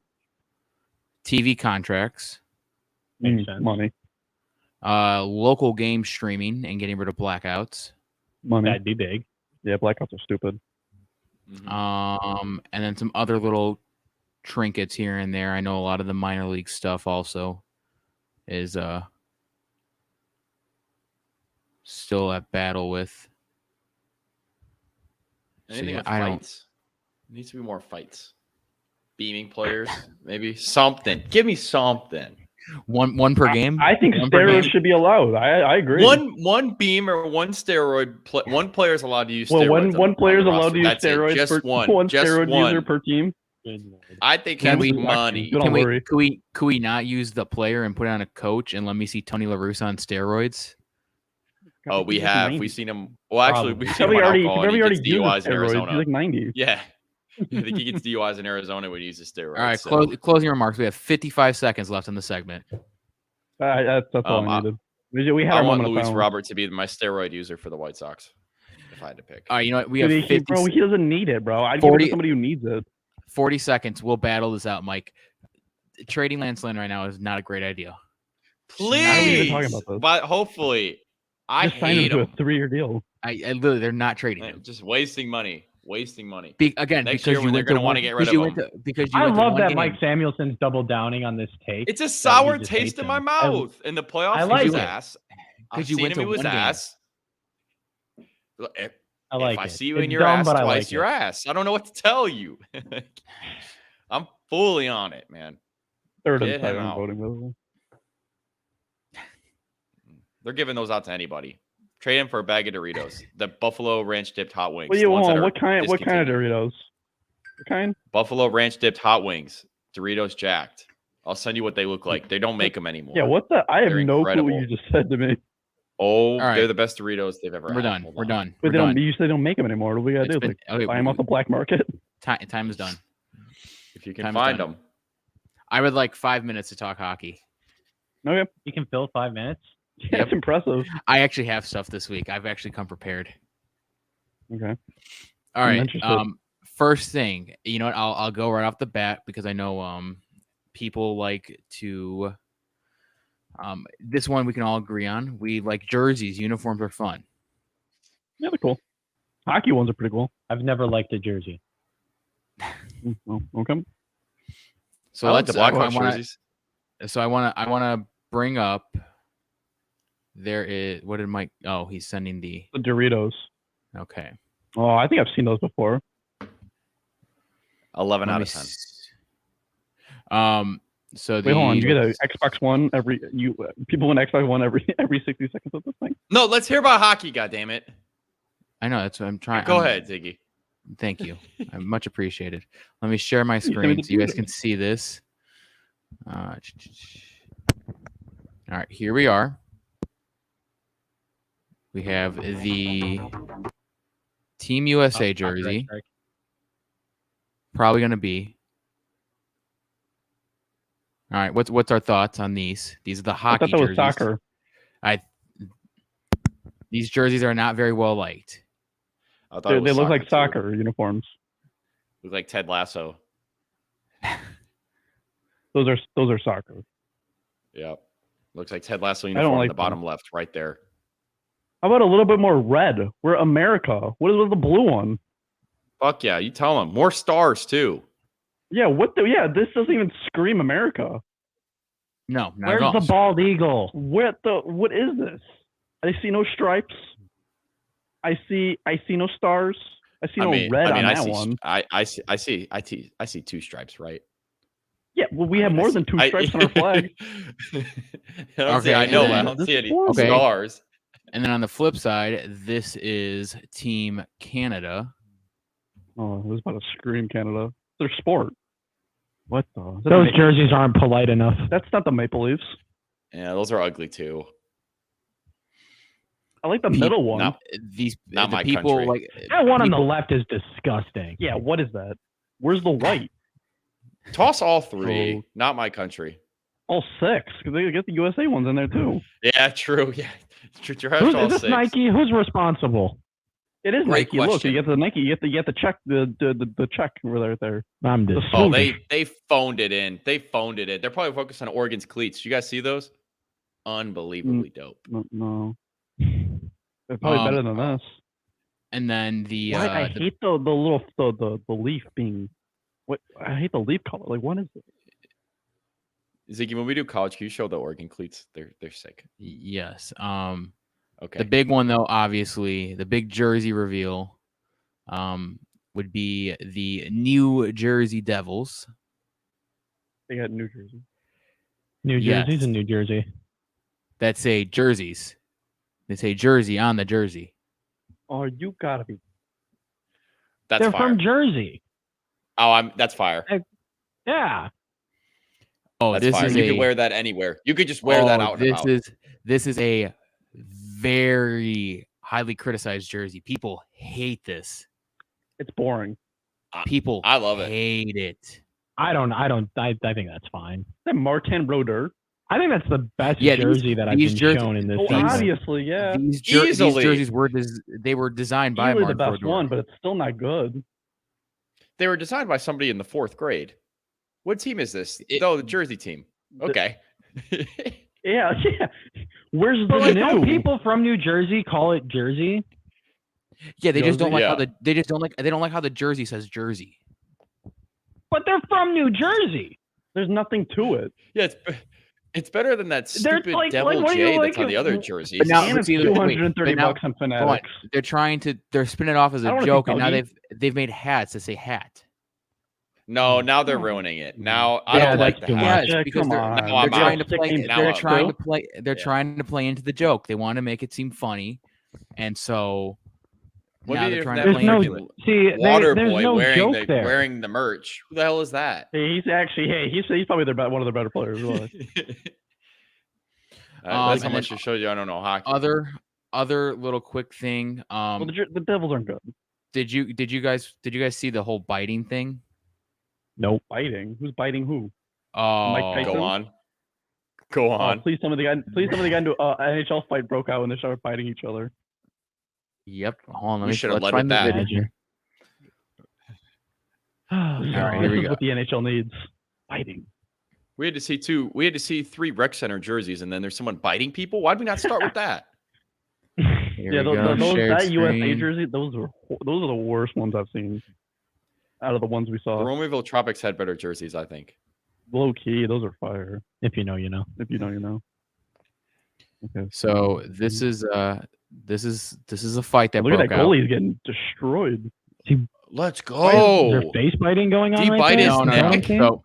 Okay. So here's what happened. So What are those helmets? Those are ugly. Those are so bad. So you Yeah. could see right here. You could see right here. If we go back, what the guy in the ugly silver helmet.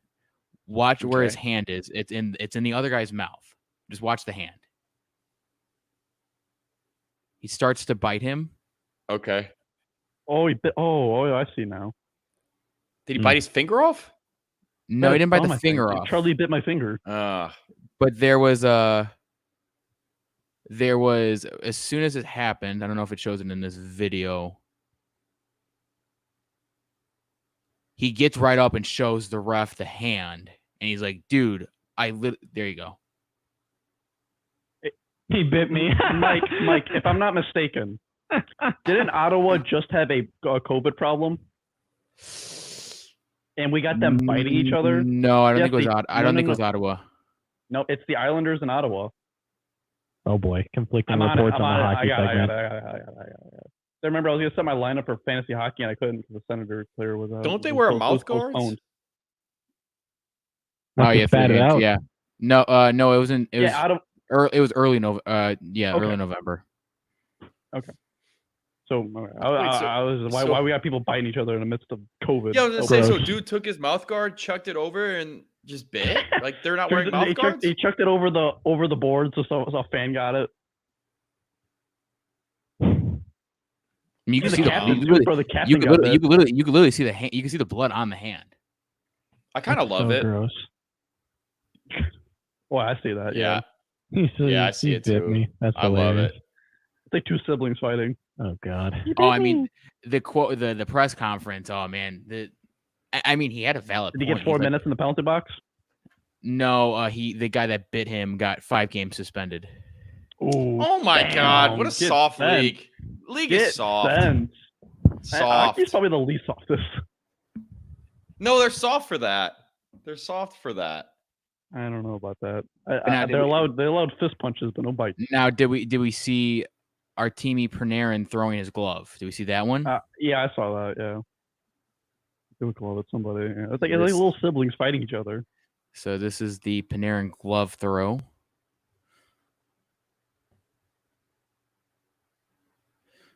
Here we go. Here he just takes the glove off and just chucks it. Love it. Look at the ref. Hey, the ref is like, I'm on this. That's so dumb.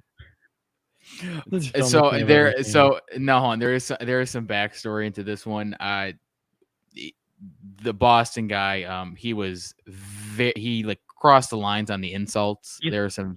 That's Brad Marchand. He's hated. Yeah, that kid's a rat. They call him a rat. I was gonna say they call him a rat. There was some very heavy remarks that he was tossing at Panarin's Look at his nose.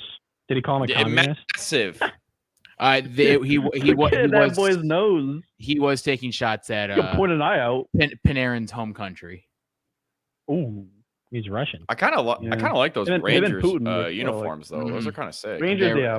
I don't like that beat. Hey, Team USA should probably do something like those Rangers uniforms. Yeah, those are sick. Doesn't it scream America? I mean, I don't like the bumblebees to the left, but I like the Ranger ones. I like the lettering. It's diagonal. Yeah. The only other big thing I had from hockey was the Pittsburgh Penguins got sold for $900 million, which was pretty significant because they are a middle of the pack franchise, and so the valuation of other franchises will probably shoot up exponentially because of it. Now, if I'm not mistaken, the ones that bought it was the ones that own the Red Sox. Correct, they do. They don't have any plan. They have no intentions to relocate. There is an empty lot. Pittsburgh's a hockey town. They love hockey. There's an empty lot across the street. I guess they want to build that up into kind of like a Wrigleyville kind of thing. Around the Penguins got Sid the Kid. Yeah, so let's take their team away from all their loyal fans. Pittsburgh, they're football and hockey. That'd be hilarious. Okay, I messed with it. I guess we could do it. Well, they're not going to because they're cowards. Put them where? Arizona. Hartford. Hockey should not be Hartford. Give it to a ridiculously smaller market. Okay. And then besides that, Maple Leafs, Panthers, and the Capitals all fighting for first place. It's pretty fun right now. We're in a fun time in the league. And you know last? They are no, they're not. No, they're not. Hey, we're on the climb. That's what we're. You're climbing up in the standings. You're like 30th now instead of 32nd. So actually, I should have probably also mentioned this with the uniform thing, and I just thought of it now too. Big debates going on. NHL is considering pulling their players out of the Olympics and not allowing the players. They probably sell those jerseys. Wait, why? For what? Yeah, probably. Because we're not putting. Get back to the drawing board. Sidney Crosby into that dumbass Canadian jersey. So Henry Kane will not be seen in that soccer uniform. They don't want if COVID starts to rise, they don't want players overseas and having to. No, that makes sense. Hockey has been the one sport with postponement. However, it was a made agreement with Gary Bettman. Here. Hold on. Yeah, exactly. That's why that's why. It was an agreement made with Gary Bettman, the commissioner of NHL, that the players could go to the Olympics. That was a big thing in their CBA. And so now this is potentially going out the window. Ovechkin has already pretty much stated that he doesn't care what the NHL is saying. He's going to the Olympics. Mother Russia. He is a born-blooded Russian. And so the big thing is what's going to happen if they don't go, because the entire NHL schedule was built around the Olympics, so there's no games in the month of February. So everyone's like, what happens now if you pull the plug on the Olympics? Like, what are you doing for the whole month of February? Because you can't move up. NHL, I love it. You can't move. You can't move. Like MLB and the NHL are not doing good. Like you can't move up games because like you have people that literally book vacations around like this stuff. Like you have people from out of town. You can't make like a de facto All-Star game For how many weeks, Ian? The entire month of February? One each week? Oh, no, but like it's better than nothing. Big ass brawl. Fight. You do a big brawl? Bite each other. Yeah. Well, you just bite each other. They could have a mascot game. Have all the mascots play a game. That'd be good. All right, that's so one day. It's call me up, Gary. We'll make this work. I got my money on February's the shortest Coyotes. Month. That's the good thing. Now I will say it does kind of suck though for like the GMs of the Olympic teams because they don't get the final announcement until January 10th, which is just over a month before the games start. So that's a quick turnaround. So they have to find out whether or not they're going to have NHLers or high schoolers and college players, and have to quickly build advantage not the United States if that's the case. They'll win either way. No, they won't. If the NHLers aren't going, they definitely won't. Not even if. Country better not disrespect us with those jerseys. They're god awful. Yeah, I do not want to see those jerseys. That's disgusting. Honestly, let's just get knocked out early if we're wearing those, so no one has to see. What is the ranking of those three? What are we putting? If we're ranking those three jerseys, the jersey ones are the best ones. The Devils, the Rangers are the number one. I didn't know they were included. Yeah, Rangers are the best. Yeah. USA last. Yeah. And then I'd put Canada. USA last. So Canada's in the middle, and then Jersey and Bumblebees right above Canada, and then we're doing Bumblebees too. The Jersey second. Throwing everything in there. Big B. Okay. All right. Yeah. Hockey usually has good uniforms. So usually have some really good ones. I will put a 35-minute timer for Ian Blum. We'll see if I need all of it. I don't think so. There you go. 35 minutes, Ian. So if you want to pull up Oregon's cleats for Mike Samuelson while I run through this, you definitely can. I'm just going to go through the games on Saturday, the new rankings, and then the coaching stuff.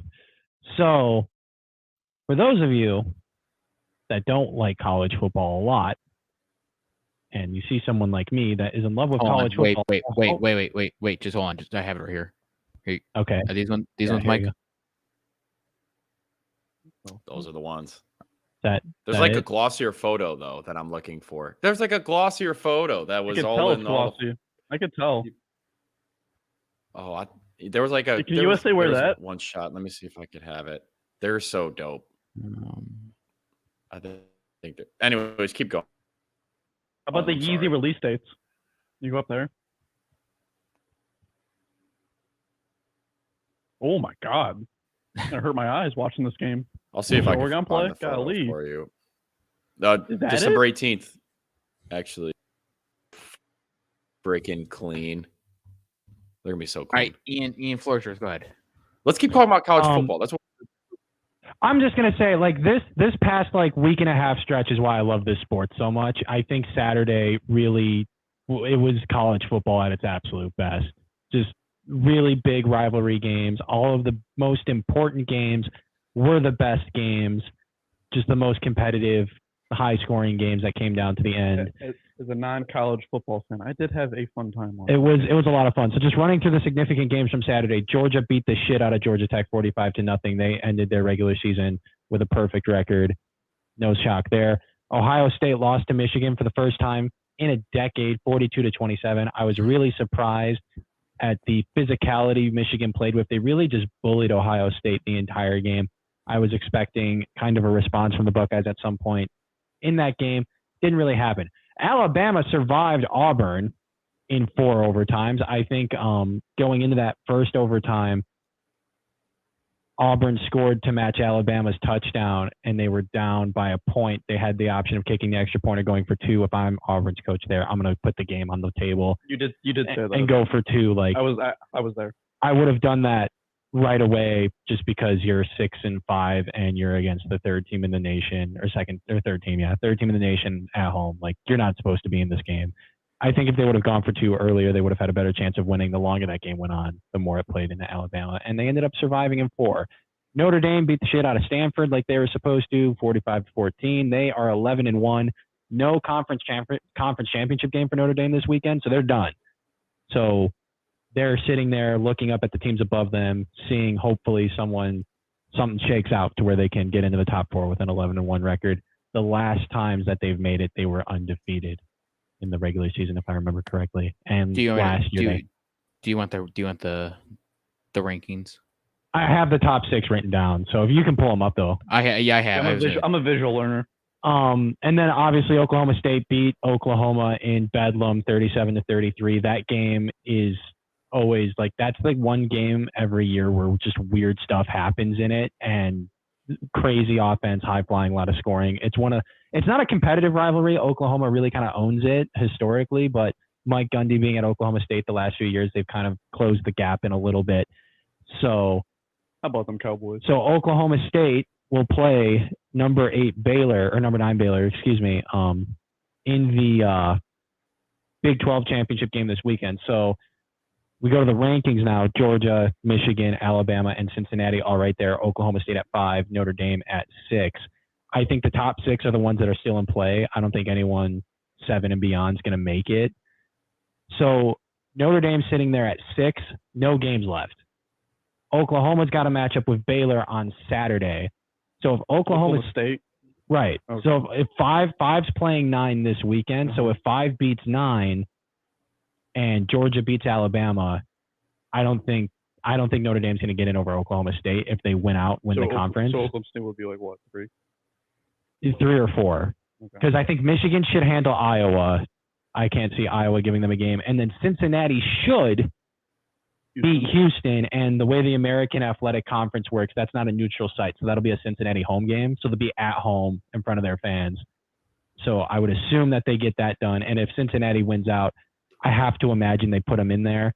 The only situation I could see where they don't is if Oklahoma State beats Baylor handily, beats them like by a couple scores, Cincinnati just barely survives number 21 Houston. Then you could have a situation where maybe Alabama loses there at Oklahoma State, and then they put in Notre Dame over Cincinnati at that point. I think Cincinnati beat Notre Dame. It's the way it goes. It don't matter. It really doesn't at Really? this point. It depends on the margins. Like I think we watched it earlier with the Michigan State. Michigan State thing, yeah, where they put Michigan over Michigan State. I think Cincinnati's got to beat the crap out of Houston just to be sure. Like I think they should be feeling pretty good right now. But again, Alabama beating Georgia could potentially complicate things. Again, Alabama hasn't looked very good, so I don't even think if Alabama beats Georgia, to be 1. No, I don't think. No. You think Georgia still be 1? Georgia might slide. They might swap Michigan and Georgia at that point. Georgia is like, So they'll just play each other again? I don't think Alabama makes it. I don't think so either. I don't think they're gonna, even if they win. Really? I don't know. I don't think so. I got a think hot if they win, take. they're in. Okay, I think Michigan loses on Saturday. I think they peaked. that is a very Ohio hot State. take. It's I think they possible. peaked. So, You think they're gonna and you're feel- right. they So think they're gonna feel too good? if Alabama wins, they would be in. That's my fault. So you're right. Yeah. I think you probably swap them. You would probably swap them. But if Alabama loses, I think they're out. So we're really hoping. I think for everyone's sake, that's not in the top 4 and just the viewing public. You're kind of rooting for Georgia to win. Yes. And also just based on how I've seen Alabama play the last few weeks, I don't think they have a shot. Yeah, they now. played tight with Auburn and LSU. I think they're probably going to get their asses kicked. This is the worst Alabama's been in, like, how long? They're the 3rd best team in the country. Exactly. So I mean, like, No, they were. Yeah, no, they were Exactly. ranked. They were ranked like 7th like a couple years back, right? I Like, that think wasn't it's just a that too testament. far ago. I think it's just a testament to the strength of Georgia and the program they've built. Honestly, if Iowa beats Michigan, I'd be stunned. But honestly, anything. I would fuck everything up. Anything. I think it's gonna gonna happen, dude. I don't know. What- I dude, feel like that was their what if- playoff game. 3 of the The top. problem is What if 3 of the top 4 lose? That'd be like mayhem. it would be. That'd be fun. That would be fun. That'd be very fun. Yeah. But So again, come so on, just wait, can I feel Yeah. the room here? I just want Sure. to. So let's just say this stands. Let's just say everything stands here. so this is the top 4. So how do we feel Georgia versus Cincinnati and then Michigan, Alabama? If I may say so, no matter if so, I think Georgia's going to be there. Number one, beat whoever before. If you guys, just to be completely honest with you, you really got to hope the 2-3 game's a really good game because I think Georgia's going to kick the shit out of whoever else they play. Yeah. I can't. I agree. That'd be a good Michigan, Alabama. That'd be really good though. But I think because it's neutral field, right? In the 2 versus 3. Yes, it would be. Right. Yeah, I'm taking Nick Saban 9 times out of 10, especially against Harbaugh. Yeah, that's as you should. Harbaugh does have a reputation. So just to run through the matchups really quick. So again, Big Ten championship game. All these games are on Saturday because I just pulled the ones that are significant for the rankings. Michigan plays Iowa. I personally don't think Iowa can score enough points to stay in the game. Michigan's defense. You want me to look at the spreads? Yeah, if you want. Michigan's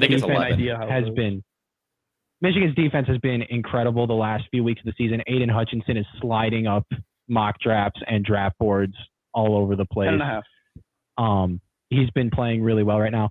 To Mike Samuelson's point, this is something we've never seen before. Michigan's never been to Indianapolis for the Big Ten championship game. It's a relatively new thing in the last 10 years, and it's been dominated by Ohio State. And this is the first time they've won that big emotional game for the first time in 10 years. So is there a chance there could be a hangover? Maybe. I just think they're so much better that even if they sleepwalk through the first half. He had a hell of a game. Yeah, Haskins, I believe his last name. He played really well. So I can't imagine that happens. But again, it's college football. So anything's really on I just want to really on the table. I just want to say I miss Michigan Fan Ian. I miss that. Yeah. I feel like he would have had a ball. This would have been a ball right now. The countless amount of the yearly texts every year when we always got to the Ohio State Michigan game, and every year getting texts of disappointment from Ian. This was the year. This was the year where I was going to get the overjoyed Ian Blum, so excited about this win. It's a shame. It's a shame we didn't get that. It's all right. So yeah, as I said, Oklahoma State against Baylor, 5 versus 9, and then you're going to have 1 versus 3 in the SEC championship game. That's got to be like the game of the day. I think that Oklahoma State and Baylor game is going to be huge. 4.5 spread, Oklahoma State.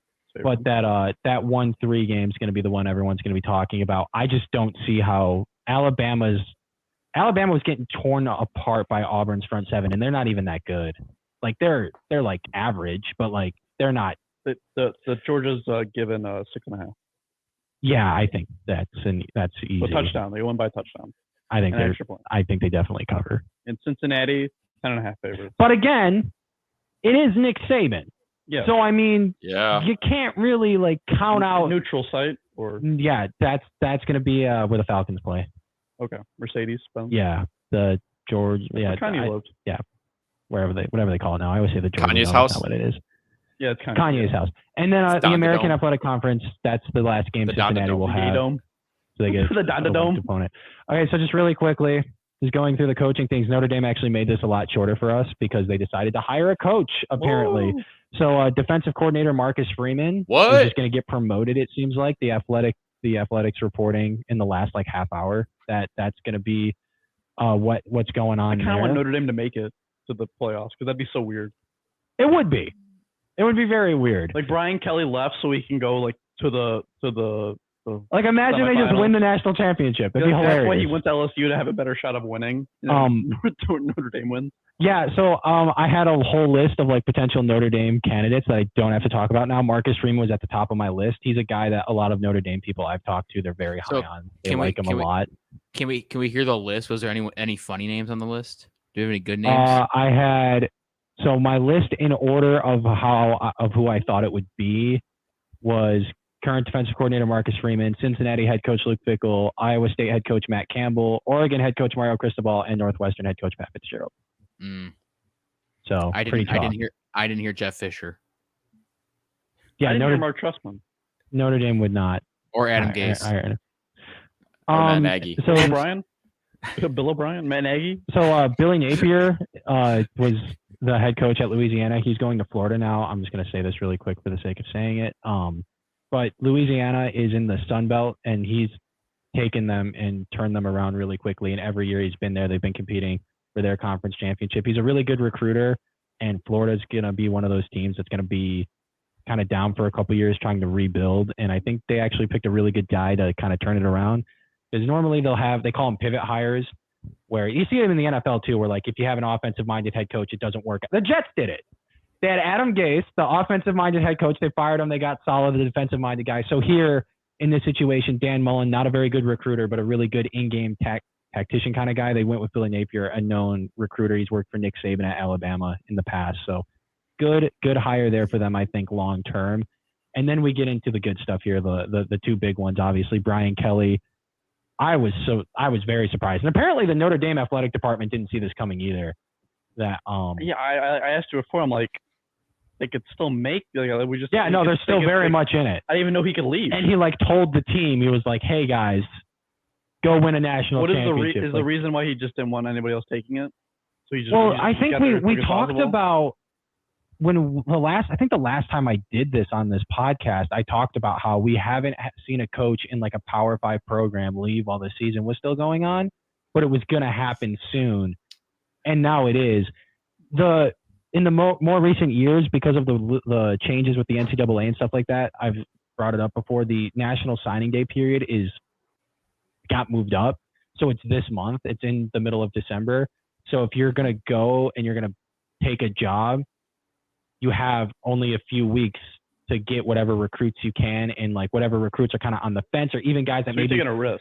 Maybe for the first year, but like he's got like a 10-year contract for like $100 million. So he's going to be there. A lot of money. College coaches make good money. He's going to be there for a while, but you have to, if you're going to, take the new job and you're going to do it, then it's like, how weird would it be if they have their bowl game or they make it to the playoff and he's got to stand in front of a locker room full of guys and they know that, you're not even going to be here. Well, mixed emotions probably in the locker room gotta too. Play probably Georgia. Well, hold on. Let's be honest though too. I mean, how the situation went down too wasn't any better. Yeah. So from what I understand, he was already, to his credit, he went down there for like the interview or whatever, but at the same time, he was still recruiting for Notre Dame. So like, that's nice, I guess. He was working for them up until the end. Was he on Notre Dame? He's been there for, I think, he's been there for like 7-8 years. He's been there for He's been there for a good. He's the winningest head coach in the history of that program. Fun fact. I actually have written down here, in his entire college coaching career as a head coach, he's 263, 96, and 2. So the guy, all he's done is win. The problem is he has been there since 2010. 2010. Yeah, so he wins, but he hasn't won the title. Well, so LSU probably gives him a better. Well, so that's it. So when you're the head coach at Notre Dame, you are stuck with a lot of academic restrictions. You can get a few exemptions per year, but it's not that many. And they have been recruiting the Southeast a lot. And it's Notre Dame. It's a big brand. Everyone honestly, I think it's probably one of the more significant jobs in college football. It's one of those marquee jobs. But they always finish in second with like guys that Alabama gets, LSU gets, Florida gets, because, you can have like a 2.5 or whatever, and you aren't deemed academically ineligible and it's easier to keep those guys around. Whereas like Notre Dame is like a rigorous academic environment on top of the fact that it's a big time football like school. Northwestern?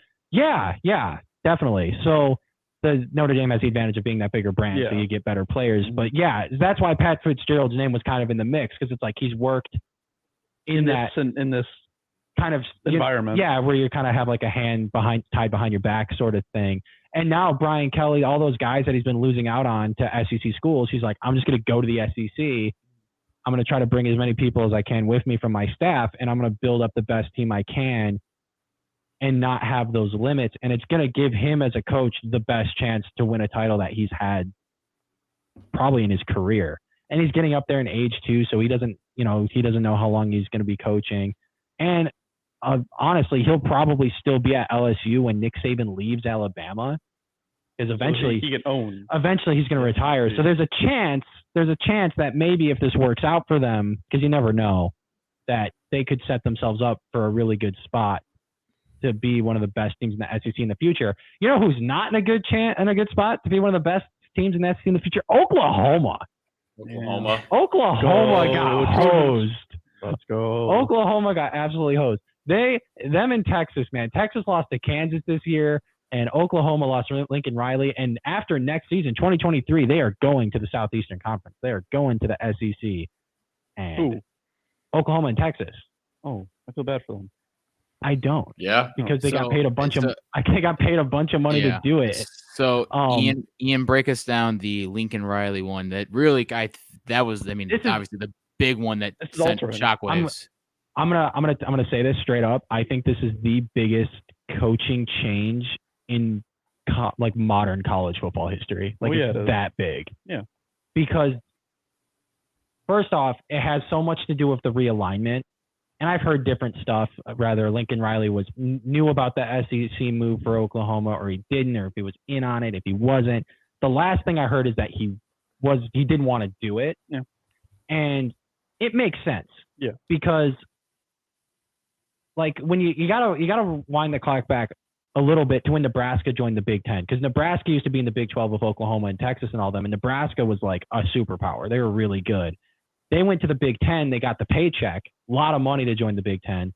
And once you join a new conference, it's hard to recruit the guys that are in your area because, like, the draw of going to Nebraska is we play Oklahoma, we're going to beat Texas, that sort of thing. Like, you can't sell a kid that lives in Texas, Nebraska, because you play Northwestern, you play Rutgers, like, that's not what they want. So now with Oklahoma, what Lincoln Riley did for them, even when he was the offensive coordinator, because he's been there for a long time, even before he was the head coach, he is really good at building a brand and selling what Oklahoma could be. And he's such a good recruiter. He would go into Southern California and sell Norman, Oklahoma, to the best high school quarterback in Los Angeles. Now they just go up the street.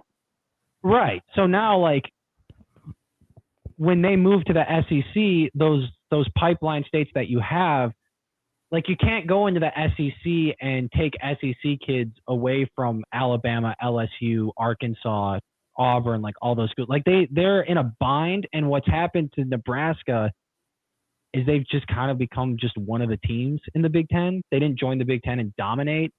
They're like, I think they went like 4 or 5 wins maybe this year, maybe 3 even. They're not very good. I didn't hear much of Nebraska this year. They've been down for Mercer this year. Yeah, hell yeah.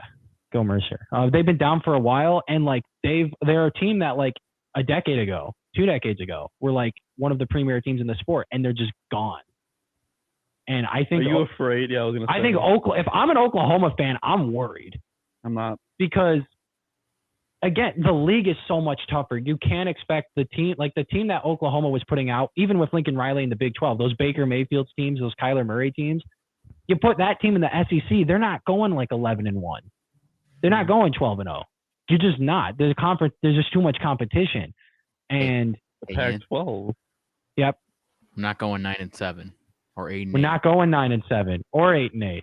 Hey, Jeff. The Pac-12 is a much weaker. So like for Oklahoma making that move, even for Texas making that move, because Texas hasn't had their shit together in a long time either. They're a mess too.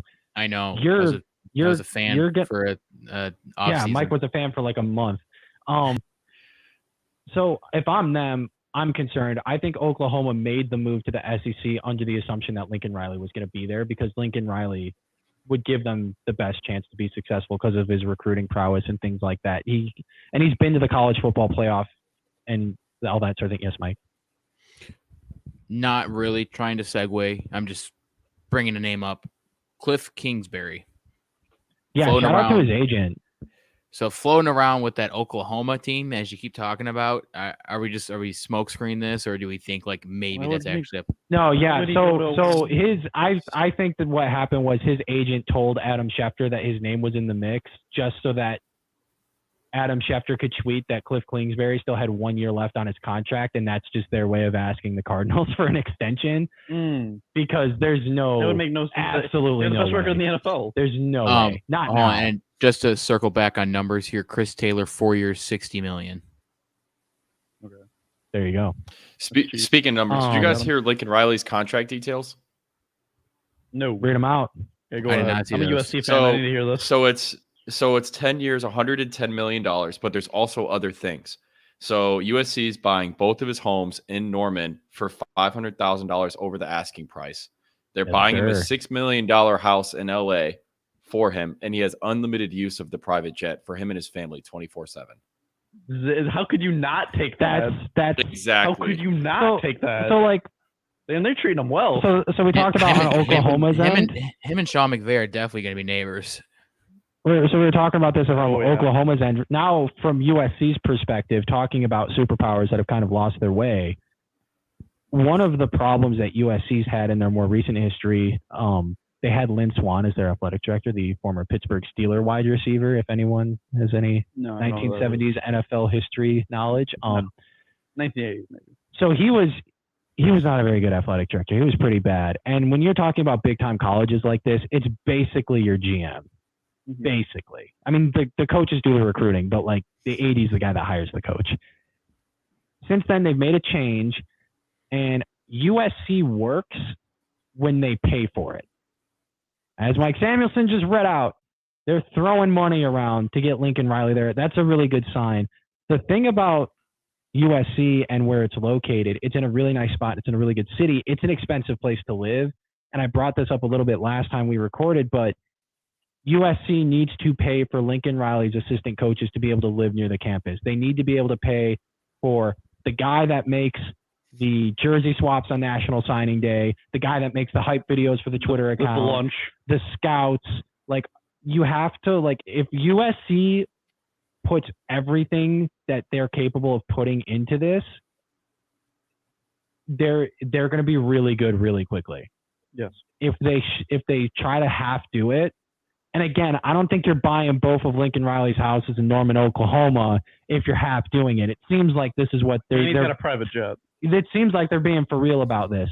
But as long as they're putting everything they have into it, they're going to be really good really quick. And just from a business move on Lincoln Riley's part, think about the playoff structure that we're in right now, assuming there's no expansion, which they're talking about it, but they're not really getting anywhere. And if it does happen, it'll be 12 teams, but that's a different conversation. So, like, right now, Alabama today has one loss. Georgia has none. Cincinnati has none. Michigan has one, but they're about to be a conference champion. Oklahoma State's on the outside looking in. They have one. Notre Dame has one. So you're talking about in the 4-team structure, you need 0 or 1 loss to have a chance because the 2-loss teams never made it. Maybe that'll change, but probably not. So if you're Lincoln Riley and Oklahoma's going to the SEC, the path to the playoff is impossible in comparison to the path to the playoff if you take the USC job, where the league, like Oregon, play Arizona. We've boosted up Oregon the last few years as a program because USC's been down. A lot of Oregon's top talent has come from Southern California. I can tell you that now that Lincoln Riley's at USC, like, he's locked up California. Mm-hmm. Like, if you're a good college football player in the SoCal area, like, you're going to USC. Like, there's no ifs, ands, or buts about it.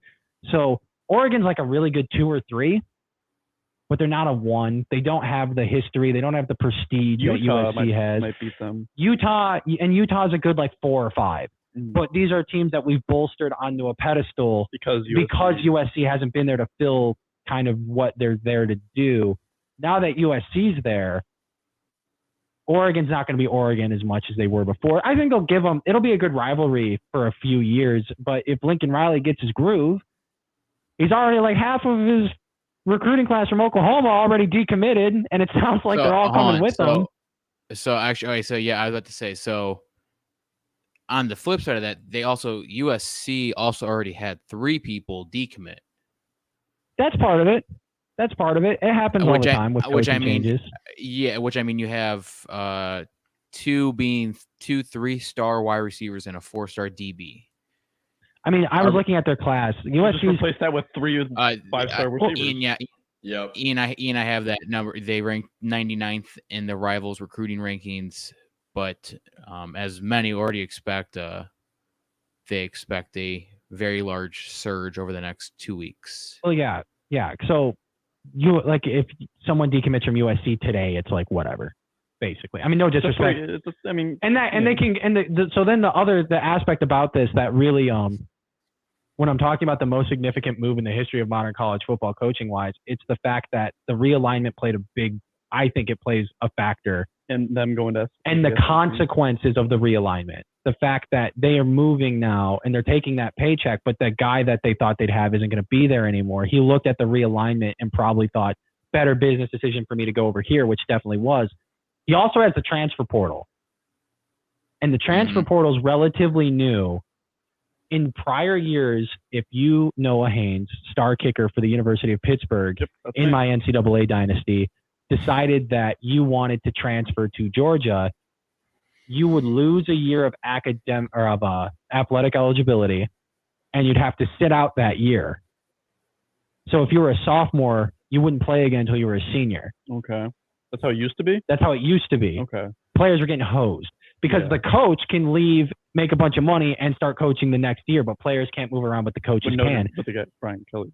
Right, exactly. So in the transfer portal, like Spencer Rattler entered the transfer portal. Jalen Hurts, he was a transfer portal guy from Alabama to Oklahoma.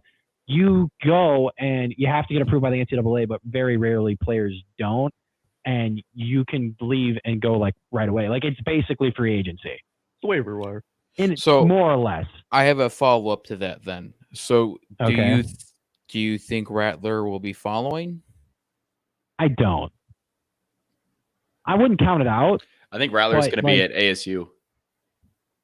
It's possible. He's going to go to JJC. He's an Arizona guy, isn't he? He's going to be a Wolf. He's from Pinnacle, college here in Arizona. Yeah. He's an Arizona kid. Yeah. That's my hot take. I think it's possible. I don't know. I just feel like for Rattler, it didn't work out. So why would you kind of go and do the same thing? ASU, that's still Herm, right? Yeah, I think it's for Herm for like one more year, probably. Is that going to be a hot spot, you think? I mean, it's a nice campus. It's in a nice spot. Great talent in Arizona. It's not. I mean, they're probably like if we're talking about the teams in that conference, they're probably like 4 or 5. But I mean, yeah, it's a good spot. The point is that now any kid that wants to transfer to USC can go and they can play right away. So he could literally build a team like in the next couple of months and theoretically be competitive next year, which is not anything that's ever happened before. And it opens up, like, I cannot express to you guys how much more interesting college football is when USC is good. It's like when I'm going to show my age a little bit, though I'm not the oldest one here, but like a little bit. Like, dang, now you're showing Mike's age. When I first started watching college football, it was when Pete Carroll was at USC with Matt Leinart and Reggie Bush, and like Snoop Dogg was like going to practice, and Will Ferrell was on the sidelines. And it's like, when USC's good, there's nothing else like it. It is so unique, and they are a brand that's big enough, and the talent out there is good enough that they could theoretically, in the next few years, close a gap with the Georgias, the Alabamas, the Ohio States. It's not like they're going to be like, we're going to go and then we're going to lose by 50 points. Like, he's going there to win the title, and he's doing it in a league that's going to get him there easier. It's such a good move for him. It makes so much sense. I'm such a fan of it, and I'm very excited to see what comes of it. Go Trojans. 100%.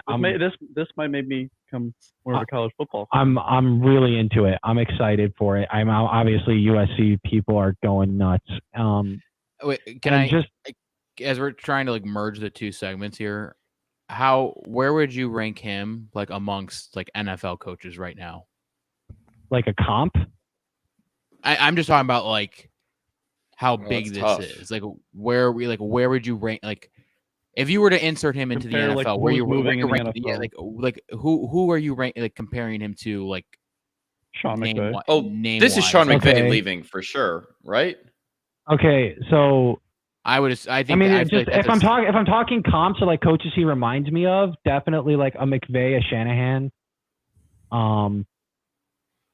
Like, he's one of the best offensive minds in the country. Like, he could coach in the NFL if he wanted to.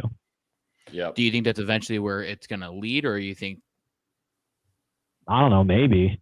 I think what you're seeing though is like I honestly think USC is a better job than like 3/4 of the NFL. I think Notre Dame's a better job than the Jaguars' job. I don't know why Urban's sticking there. Like, I think there are college jobs that are better than NFL jobs. How much the man got paid. They bought his houses. Yeah. He's got a private jet, and he gets to live in Los Angeles. $6 million house in LA. Like, you know what I'm saying? Like these schools pay, you know. So I mean, maybe someday. I think he's good enough to do it. I forget how young he is. I just looked it up. 38. He's like 38. Yeah, he's 38. Yeah. So by the time his 10-year deal up, he's 48. Right. Right. It's insane. Can easily. I mean, how old is Pete Carroll? Right. And think about it. So in his time, in his most recent history, he's coached Baker Mayfield. He's coached Kyler Murray. He's coached Jalen Hurts. The offense that he ran is the same tree that Cliff Kingsbury is running with the Cardinals right now. The game's becoming more of the game that he's been coaching anyway. So by the time he has an opportunity to leave USC if he wanted to go to the NFL, like imagine. The whole league's going to be doing what he's already been doing. So it's not like there'd be a big, the whole coaching guys for contracts and stuff is the one thing that they would talk about, but schematically it's the same shit. So I really think he could. But for now, 55-10 as a head coach. Insanity. That's like absurd. 3 Heisman finalists. 1-3 in bowl games and 0-3 in the playoffs. Right. And they lost a really good game to Georgia in that Rose Bowl. That was Roquan Smith's last year. That semifinal game was one of my favorite football games I've ever watched. Go check that out sometime if you just have ample free time. You're bored. Yeah, and now he gets to recruit straight from California. Like that, forget about it. I think he's gonna have he's gonna go up the street. Like what I was saying earlier, like he was selling Southern California kids Oklahoma. Now he doesn't even have to do that. Now it's just like, hey, now your mommy can come watch you play football games, and you can come play for the Trojans, and we can win a bunch of national championships.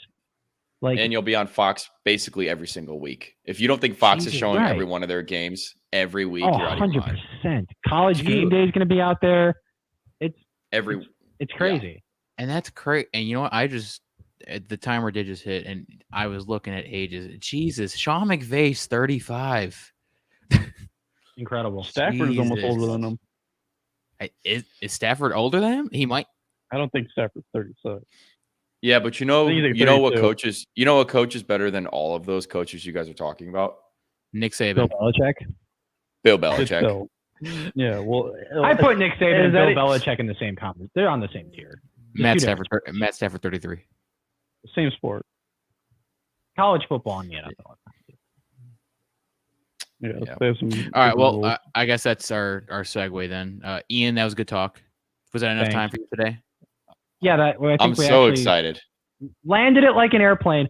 I just want to say right off the top here, and this isn't a slight at anybody. I'm not jabbing at anyone. He's taking a jab at usually how it starts with a jab. I'm just saying that I think maybe Mike Samuelson will agree with me. I just think it's dumb at how surprised we all are about how successful the Patriots have been. Oh, okay, we're moving to football. Okay, I thought we were sticking with college football. Okay. Because here's my thing. The entire draft process, everyone said the entire time that Mac Jones was the most pro-ready quarterback, right? Yep. Right? Yep. And then lowest ceiling, but most right. And then I flip on HBO Max like 2 months ago, and there's that special with Nick Saban and Bill Belichick on HBO Max. If you guys have not watched that, required viewing. Okay. They're best friends. So then it's like most pro-ready quarterback, and his BFF is coaching him in college. And then it's Bill Belichick. So then, like, I'm watching that Brady thing, and I'm not going to go into great detail because I know you guys haven't seen it yet, but one tiny snippet from it, Brady was talking about how, like, I see all these young quarterbacks that come into the league, and it's like, yeah, sure, they're talented, but who's going to teach him to be an NFL quarterback and teach him how to be a pro?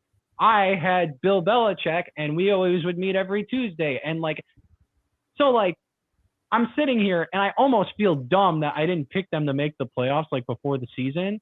I feel like a complete idiot that all of this has happened, and everyone just kind of was like, nah, the Patriots dynasty's over and like Bill Belichick needed time. Like all that stuff, I feel dumb. I feel stupid that I had to listen to it. And I just don't think we should be as surprised as we are at the success that they're having because they have the best coach of all time. Mike pretty much called Mac Jones the young Brady, and I thought he was crazy at first. I looked at the stats at both like their rookie years. The same player. Bro, they're like, the same player. And like the thing about it too is like the distinct like arc that Tom Brady had. I'm not saying that Mac Jones, because at a certain point in Tom Brady's career, he just took everything to like an otherworldly level. But like when he first started, he's doing everything that Mac Jones is doing right now. And I don't know if Mac Jones has that next layer of like just greatness that's there. That you can't put that on him. No. But the fact that like he manages the game really well, he makes the throws he needs to make. They're running the ball. They're playing good defense. Great defense. And Bill Belichick is the best defensive mind in the history of football. Like, why are we surprised? I will say this? the best defense in the league. Like what? How did this happen? Like, of course Justin Fields looked like shit. Did you see who his coach is? Like, you know what I'm saying? Like, give him Bill. Of course Mac Jones is playing well right now. Of course they're winning football games. Like, he's not making any big mistakes. He's doing enough. He's doing what he has to do. And whenever they need him to rise up a little bit, he's capable of doing it. I'm just saying, I just hated the whole Tom Brady needed Bill, like Bill needed Tom needed Bill thing. Because they don't need each other. It's just because they're both so good. Like, he's the best coach the sport's ever had. Like, relax. And the greatest quarterback we've ever had. That's my Patriots rant. I never thought I'd ever have a Patriots rant, but there it is. There it is. All right, well, we'll do our typical go around the room here. Mike, go ahead. What's your takeaway? Well, we have 2 weeks of takeaways. I don't know if you have anything from. I don't know if I can't even remember what happened week 11. But if anyone has week 11 takeaways, go ahead. Mike, floor is yours. Go ahead. Patriots won, and I just want to won both. And I just want to give Ziggy and Noah my condolences. Maybe your children can watch your guys' teams win Super Bowls because this division is for the Patriots for another 20 years. And your kids will probably be Dolphins and Jets fans. And then maybe they'll have a chance because I fall in love with Mac Jones pretty much more by the day. The jerseys are biggest hopefully it will have it hopefully by podcast Christmas history, by the way. Yeah, you guys know how much. No, did you not hear how much he hated him at first? Yeah, but Mike said that the Dolphins sucked the life out of him. Okay, we got two. And now he says they're going to make the playoffs. That's true. We'll get there. That's the biggest flip. Mike's got the biggest. He said flip. He said he wasn't gonna. He said he was gonna watch Clifford over those games for the rest of the year. He said he wasn't gonna watch a Dolphins game. It all takes for final. That's still held true. I haven't switched off that. I really do not watch football as much anymore. I do not. Like that. This has not changed. The stance has not changed. Where I am today is not changed. Then you can't be blowing up the group chat with like the Dolphins in the playoffs. Oh, hello, here we are in the hunt right there. Hello. I could still root from afar. I don't have to directly be watching every game. But I mean, I can tell you. I mean, there was on that screen I was sharing for so long. I mean, there was just a picture of Tua and how the man has been absolutely phenomenal for past few weeks now. And here we are, 4 straight wins in a row. Get the Giants on Sunday. Make it 5. Because we get Mike Lennon. We get Mike Lennon. I'm not gonna talk about my team because I don't want to blow my own team's. No, we have to. They've done nothing. No. We have to. It has to be said. Well, because this is the first time in podcast history that all 4 of our teams won the same week. I'm gonna talk about the team that I'm rooting for to lose, the Seattle Seahawks, because the Jets have their first round pick. Fun fact: the Seahawks have a higher pick than the Jets right now. Crazy, isn't it? Who would have thought that at the beginning of the year? I'm going to say here, I think the era of Russell Wilson and Seahawks is coming to an end. I think we've seen the last couple of weeks of it. I don't know if you guys saw his his post-game conference. He didn't seem like he liked it at all. He seemed out of it. It's about time. And in the offseason, he had the list of teams he wanted to go to. Is it too late to do the Russ Wilson to Chicago thing again? Can we do that again? I say the Giants. I think the Giants would get him. I saw an article about that. I think it's an ESPN article. I think it's a good fit with the Giants. Daniel Jones, get him out of there. Mike, I kind of like that too. I like the Saints. That's a good one too. That'd be fun. And I have another one. Okay. The Rams are concerning, man. Because when you have you have Von Miller. Okay. You have Aaron Donald. True. And Leonard Floyd. That's a fact. On the same D line. Okay. And you get 1 sack by the whole team, 0 by all of them with Aaron Rodgers. That's concerning, man.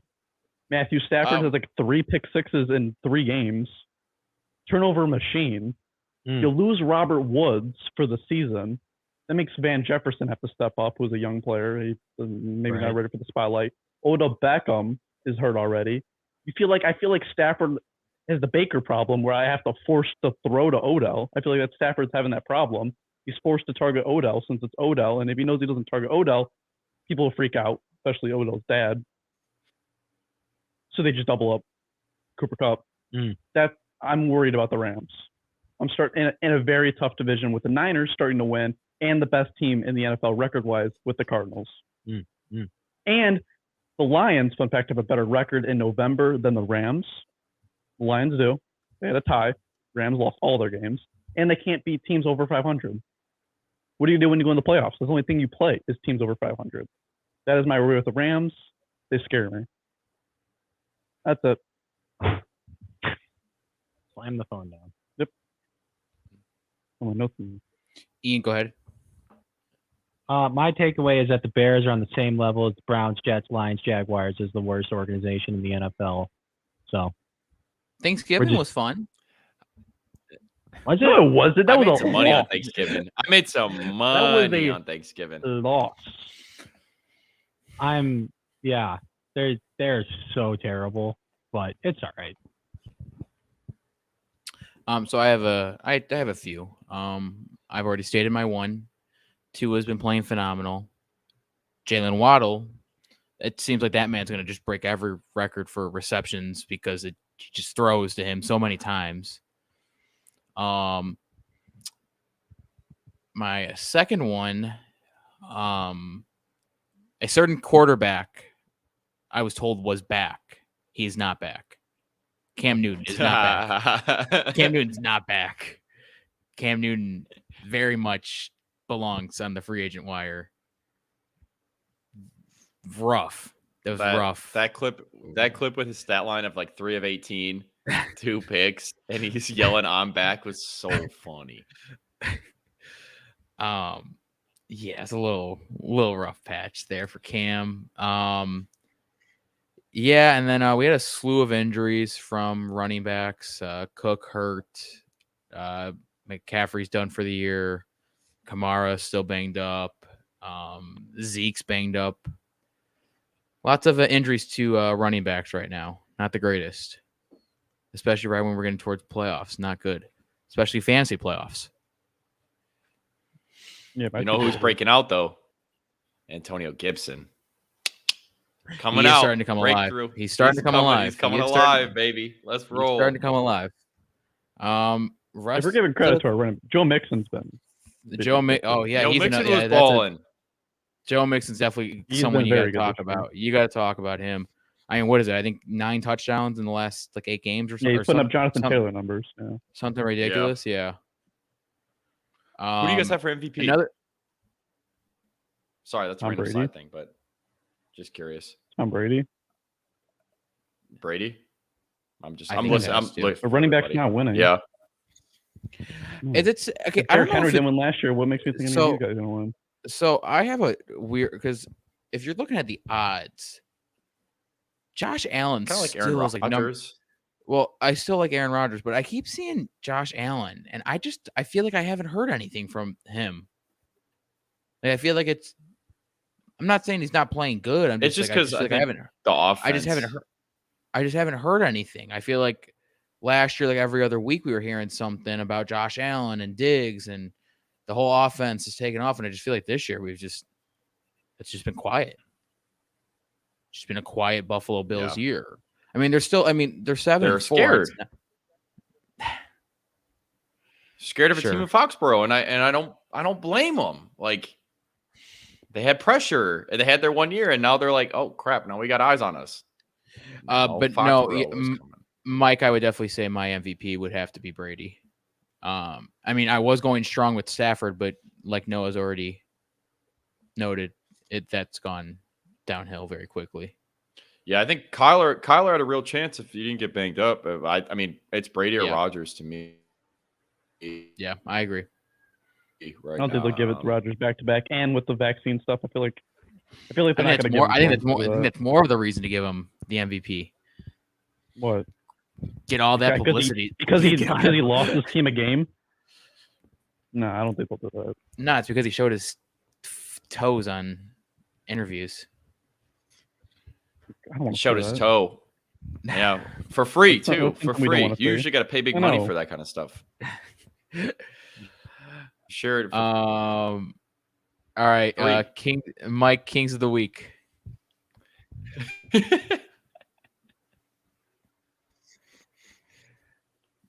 Oh man, Mike. Where can I say? I mean, shoot, King of the week here. I mean, obviously, we want to know where I'm gonna go. Oh, am I still on? Yeah. Can you hear me? Yeah. Yeah. Are we connected? Oh, Joe Mixon. Yeah. Sorry, I had the little rotating circle for you guys. Joe Mixon is my king of the week. Okay. Just for dancing like on the Steelers too, like afterwards in the game, just shitting on the Steelers. Phenomenal. Ran all over them. Joe Mixon was my king of the week. As much as I wanted it to be Tom Brady for leading that game at the end, which he'll be my Tom Brady of the week, but spoilers. Joe Mixon is my king this week. Noah, who you got for your king of the week? Leonard Fournette. Yes. 4 TDs. 100 yards rushing. He's looking like the Jacksonville Jaguar, Leonard Fournette. Yes. That we all know. I don't know if we love, but I know him. Ian Blum. Andy Dalton. Oh my God. The Bears. Yeah, nothing else? I have notes for like everything. This is the one thing it slipped my brain. I don't know, so I'll give it to Andy Dalton. He won the like little trophy thing that they give away. Come on, dude. Who else was gonna fucking get it? I don't know. Matt Nagy. Actually, you know what? I just remember. Can I switch mine? Sure, go ahead. Can I switch mine to Devontae Adams for his comment after the game? They told Odell Beckham, "Why don't you go get Cooper Kupp's jersey since you want to be with him instead?" That was baller move. That's a good baller move. That's a good one. Sorry, I remember that. I'm like, that's so baller. I will go with the Dolphins defense because they finally showed back up again. Mike, your segment. Oh gosh, there's so many to choose. There was some pretty shitty performances this week. Jalen Reagor for the Philadelphia Eagles is my Dogshit of the week. I could just do all of the Eagles because they had so many chances to score and do better against the Giants. But I'm going to go Jalen Reagor for that awful 4th and 10 play. That's a fair one. Noah? Mike Evans. The opposite of Leonard Fournette, both same team. 3 catches for 15 yards. He was irrelevant throughout the whole game. Hey, I mean, Indy's defense is pretty good, right? Huh? Indy's defense is pretty good. Yeah. The Jets scored 30 points. Josh Johnson had 300 yards and 3 touchdowns. It's all a game of runs. Wasn't that they're usually pretty good. The second half, yeah. So if your third string is throwing 300 yards against you and 3 touchdowns. And it's 15 anyway, yards sorry, I didn't want to derail. Mike Evans, I didn't want to derail. By Mike Evans, one of the best receivers in Buccaneers history. Maybe Ian? I'm kind of beating a dead horse here, but like the Detroit Lions are so fucking terrible, dude. Holy shit. I thought he was going to say Andy Dalton again. Timeout. That would be a first. No, but like they were like 3rd and 25 like twice. They like the to Bears, be fair, they lost their best player. The Bears were handing them that game, and they couldn't take it because of how inept they are. They are impressively bad. Unreal. I can't believe they tied. Like, I don't even know how they got that close to winning. Unbelievable. Yeah, didn't they have some questionable like play calling and not knowing when to call 2 timeouts in a row and go back 5 yards and they mismanaged the clock. They had they had like 8-9 penalties. Like they were terrible. The Bears should have lost by like 2 scores the way the Bears were playing. I don't know how they won. For myself, Matt Nagy had a coaching masterclass. He did, yes. For myself, despite his team winning, I have to give this week's award to Lamar Jackson. Yeah, career high 4 interceptions, a 25 QBR. Why do I still feel like he played not like I still think he played. It's because he had like good plays at the end of the game that he did enough. He did do enough. He did better than fucking Baker's ass. God, he's so bad. Yeah. I also have an honorable mention of the Washington kicker trying to run and get the tackle on the Seattle defensive lineman and pulling his hammy and not being able to kick. Can I say that won them the game? That won them the game. You know why? They went for 2. They didn't have a kicker. Yeah. And since they went for 2, Seattle had to go for 2 and they missed it. So him pulling his hammy won them Washington. Yeah, hey, hats off to Washington. They're only 2 games out of the Cowboys. And Washington has like 5 of their next 6 games against like the division. So like Washington's still in it. The NFC is. I did say they were going to win the division. I don't know if it's going to happen, but it's in their own hands. As we're on the topic of Washington, just to quickly mention, I don't know if you guys saw this morning, Robert Griffin III announced he will be releasing a tell-all book about the Washington football team. Ooh, that's going to be juicy. Money's running thin, I guess, huh? Okay. He said he pretty much said he mentioned how they mishandled his the wild card game where he got injured. Talking about the whole process of the whole injury, of how the recovery happened, talking all about the allegations that happened this whole past year, and a whole boatload of other stuff. He says he's going to do a tell-all in this book that's coming, I believe, in January. Information should be out there, though. Right? They do seem like they're a very nasty organization from the higher ups. RG3 was so good before he got hurt. Very good. He's one of those hold on. He's like a what if kind of player. Yeah, no, I agree. Can I put Saquon Barkley there yet? In a what if? Nah. In a what if? No. I don't think you want to wait a little bit? Nah. Because I feel like he'll never. After getting Russell Wilson, his career trajectory might change real fast. I know. I'm like leaning towards like putting him at a what if. We can't be there yet. Man, he gets hurt a lot. It's so sad. Can we? Speaking of getting hurt a lot, can we talk about Mr. McCaffrey? Oh, he's really only had one good year, right? No, let's see. No, he had a few years. 2 or 3. Honestly, at that level year. Wait. I can tell you when it happened. It happened as soon as he signed his contract extension. That's what I mean. Scandalous. That's kind of what I'm.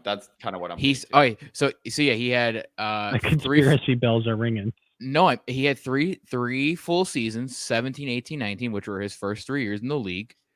He signed the contract extension going into the 2020 season, and since then he has played 10 games altogether between 2 years. I mean, how many games did he play in the first 3? He played all 16, so... Yeah. Well, you're a running back, though. Like, we talk about this. Like, running back lifespans are really short, and if he's playing every single game the first 3 years of his career, there's bound to be shout out Zeke. Shout out Zeke. Shout out Ezekiel Elliott. He's banged up, but he got his contract. He's still been balling. People thought he was out. People thought he was done for Tony Pollard. He's still balling. Hey, I'm just really happy, guys, that Adrian Peterson back in the league once again. Where's he at now? Seattle. In Seattle. Oh man, they do need some running backs. They got nothing. Nothing to play. And this is when everything changed for the Seahawks and propelled them to the wild card berth. I hope not. And now I want here that we top are 5 pick in the Super Bowl. Seahawks Dolphins. The game of the century. Tua against Russell. What a game. An all-time matchup. God, I can't wait for those. Oh, you know what? I already brought the rumor up before, or that the proposed thing before. Let me get Russ to Houston, Deshaun to Seattle. Okay. I don't see why Houston would do that. But yeah, sure. Sure. Why? Yeah. Why not? Let's do it. Deshaun doesn't want to play there. I had that Jets Texans game on a little bit. You know, I was sending. We don't need to talk about the Jets. No, I'm not talking about the Jets. I just wanted to give a quick shout out to Jets Lovie won. Smith standing on the Texans sideline. Yeah, they won against the Texans. I expect that. Yeah, I haven't seen Lovie in a while. I didn't know how he was doing, but I saw him holding the clipboard on the Texans sideline. Does he still have the gray beard? Oh yeah, I think so. Oh yeah, he does. Okay, yeah, good. Mm-hmm. Hasn't moved on from that. Mike, you've already mentioned it, but we'll just throw the graphic. Tom Brady of the week goes to Tom Brady. Yes. No, it goes to Leonard Fournette. Oh, okay. But it should be Tom Brady leading it for Leonard Fournette. But I mean, 4 tutties. This would be such a fun. Brady's had Super Bowls where Edelman. Tom Brady every week. I don't know why it's not Tom Brady this It'd week. be so funny. Like Tom Brady of the week is, and then we all act surprised. It'd be so funny.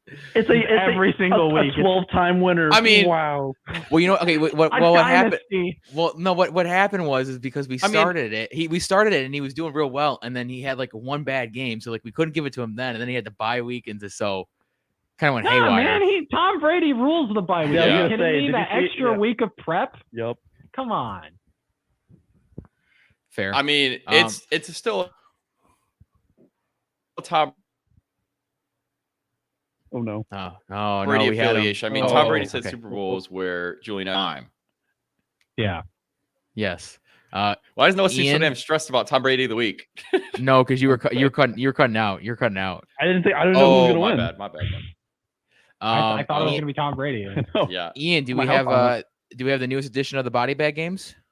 So here's the deal. I was checking it out. I think that the NFC is so tight right now. I can't kill anyone off this week. I cannot responsibly kill anyone off. But what I'm going to do is list off who's already dead. Okay. And if anyone has anything to say about who I deem dead this season, then we can talk it through. Okay. The Jacksonville Jaguars. Any contention? Nope. They died after the opening kickoff. The Houston Texans. They died at the opening kickoff. The New York Jets. I said New York, and he said They died at the opening kickoff. The Detroit Lions died before they even got in the field. The Seattle Seahawks. That's surprising. Aren't they like 3-8? I know, but I'm talking about the beginning of the year. Like you. Okay, sure. I'm on the perspective. I'm before. Okay, week 1 gotcha. The Bears. Yep. No, that's surprised. Yep. Okay. And then I'm leaving the Dolphins off as a matter of principle, but I guess if they lose, they have like declined like 16 though. So, but they Mike have a schedule. Mike says they're running the table, and again, they do have some winnable games coming up. I feel like you got to win 11 games to make, because if you think about it, since there's an extra game, I know, but instead of 10 wins, you got to get 11. I know, but like who knows, right? I guess so. Like it'd be irresponsible. Like what if I don't want to be the guy that kills a team and then that team makes the playoffs. You need horrible. They have to win out. I have to be responsible in my execution. The Giants are the last team. I don't know if I said that. I mean, if we're logistically talking here, the Dolphins are 1 game behind the wild card spot. Like, yeah, but they have to jump over 6 teams. I understand that, but that's why I'm. How many of those teams are on their schedule though? None, because they play the fucking Jets, the Giants, and the other shit teams. They play the Titans and the Patriots at the end of the year. The Titans, and Patriots. But they're division leaders. Yeah, but they're winning the division. All I'm saying is destiny is not in their own hands. It's not, but I can't do that yet. I understand. Yeah, no. It's a matter of principle. So again, Jaguars, Texans, Jets, Lions, Seahawks, Giants, Bears. Can I propose one? Sure, we can talk this through. A body bag game? A proposed body bag game. No, not even a game. I am body bag game. No, Mike wants to put someone down. I want to put someone down. A proposed dead team. Okay, yeah. Cool. This is even better. The Carolina Panthers. I think they're dead.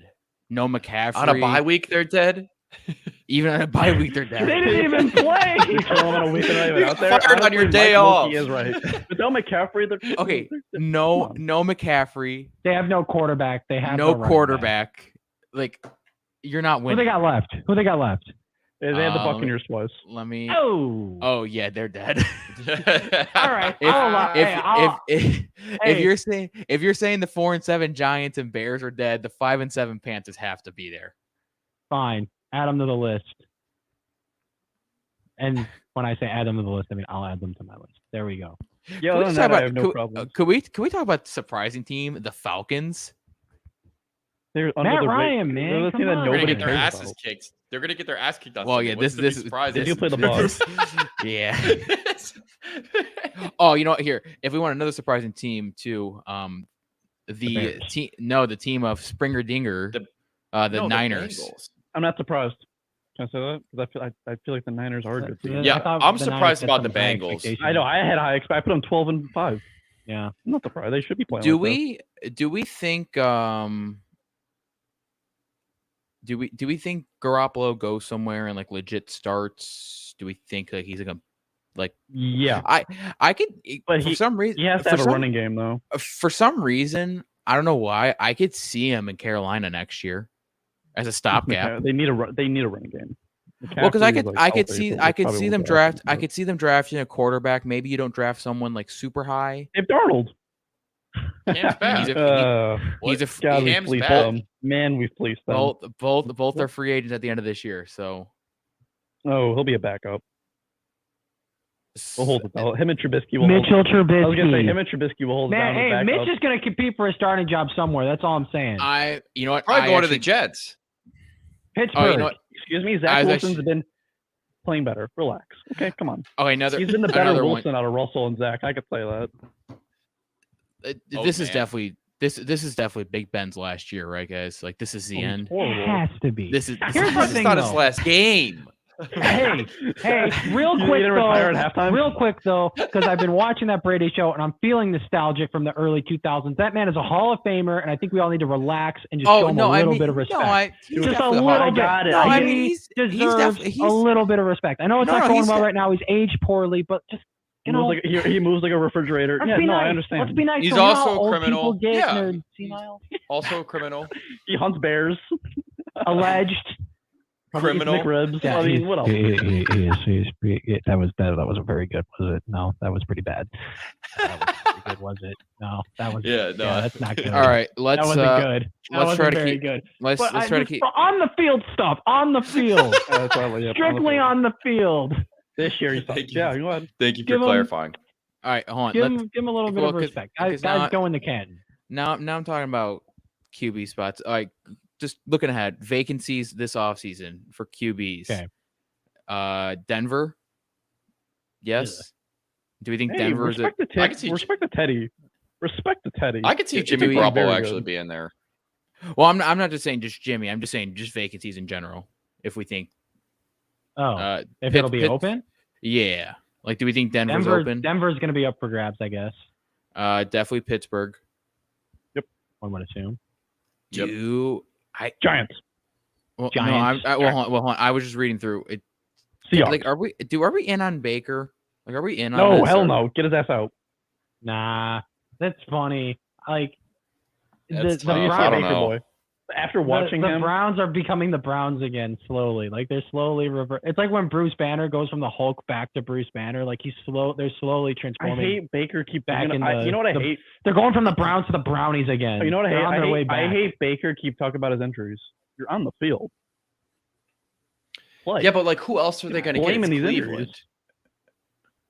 Like, what are you going to do? Let him go, and then you're going to be ass. Well, like you might as well at least you're competent. Well, hold on. Is that somewhere like where maybe you kind of sell a lot and you go for like a Russ?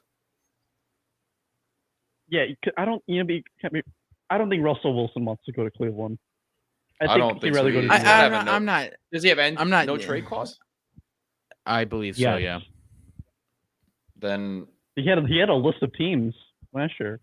Allegedly. I think it's true. Allegedly. I don't think Cleveland's a terrible spot, but no, not for Baker's. I like this Baker thing, man. It's not working. No. Okay. Houston, one would assume. Yeah. No, Watson's coming back. I mean, unless he comes back and he says he wants to play for Houston. Hey, that's Tua's job. Man. Come on. Definitely Washington, right? Like the Heineke stuff. What? No, I don't know. I don't know. Like Heineke. He's been playing good. If Washington wins the division, I see no world where they take Heineke out. Plus, Heineke's how much is Heineke making? Like $7. Like, there's no way he's making a lot of money. Why not? No, he's not. He's definitely not. So build around that. I just say if there's an opportunity for them to get better at that position. If they miss the playoffs, I could see them. But no, if they make it, fuck yeah. Right with the Heineke. Minnesota. We saw what he did last year in the playoffs. Minnesota? Oh Who do you no, think Kirk's been having a great year. Kirk's having a Oh, quiet. no, and Kirk's Minnesota, having a and they're going to be in the playoffs, great too. Year. Um, I like that. You like that? You like that? The team that Bears get twice the rest of the way. That's why they might make the playoffs. Detroit? Atlanta? Detroit's gonna be open. Detroit will be open. Detroit's making the playoffs. New Orleans, I think New Orleans, they gotta figure that shit out. I think New Orleans. No, is they got Jameis. He's coming off the ACL. He might not even be ready for the start of the year. What if he wasn't even a thing when he had his ACL? Have they even given him crab legs? Performance Thursday. They haven't given him any crab legs to get better. I feel like they just need to feed him those for his ACL recovery. Give him some crab legs. And they haven't even thought about it. It just doesn't make any sense. They have not thought about it. I would wrap up the list with Carolina and the Giants. Makes sense. Yeah, I don't see Daniel Jones going back. I was about to say, do you think Daniel Jones? Does Danny Dimes get to attempt to start somewhere? Or is he can compete for a starting job on like a rebuilding team? Houston. Danny to the Browns. Maybe. No, that dude. That's Baker. That's Baker all over again. But that offensive line is way better. I could definitely see a Danny Dimes in Pittsburgh. Oh yeah, he is Pittsburgh. You're right. That would be a good call. Yeah, the Yinzers would love that. That'd go over great. I'm already giving him Mitch. Wait. I was about to say, give me a QB competition. A QB competition. Throwing Sam Darnold in there too. Dude, this quarterback class in the draft is not anything, so it's going to be a lot of that. Well, I mean, I guess if you can't find one stud, I guess just sign 3 guys that probably shouldn't be starters, but maybe one. Quantity over quality. Try to get the best out of one of them. I think the Bears with Fields, Foles, and Dalton. True. The 3-headed monster. More so with Trubisky and Foles than with Dalton. Maybe Trubisky's learned a lot from Allen. Man, are we going to ignore the fact there's a chance that those 3 could reunite with one team? It's just a possibility. Andy's not going to be back with the Bears. Nick Foles gone. Andy's going to be trying to start. I'm telling you. So Andy thinks he can do it. Pittsburgh? Okay, if you're a Steelers fan, what do you Mitch or Andy Dalton? Andy Dalton. I take Mitch. I take Mitch. I would take Mitch. Yeah, I would too. Having watched them both play, I can tell you all unequivocally Andy Dalton is better. I take Mitch. Without a doubt. One has a 4,000-yard season. Andy Dalton has done one thing no Bears quarterback has ever done. So there's that. Give me the red rifle. In the bumblebee. Give me the red rifle on Sunday. Wait, against the Cardinals? What? Hell yes. Oh my! Now we're just saying things. Now we're just saying things. All right, let's get irresponsible. All right, we got to move this along. Let's wrap this up. Let's gambling corner. I don't know. I know the Jets are playing now. Let's gamble this up, Mike. Your favorite? I have my stuff in front of me. I'm closing in on these rankings. By the way. Oh yeah, I should probably mention that. Yeah, let's see. We were. I texted in the group.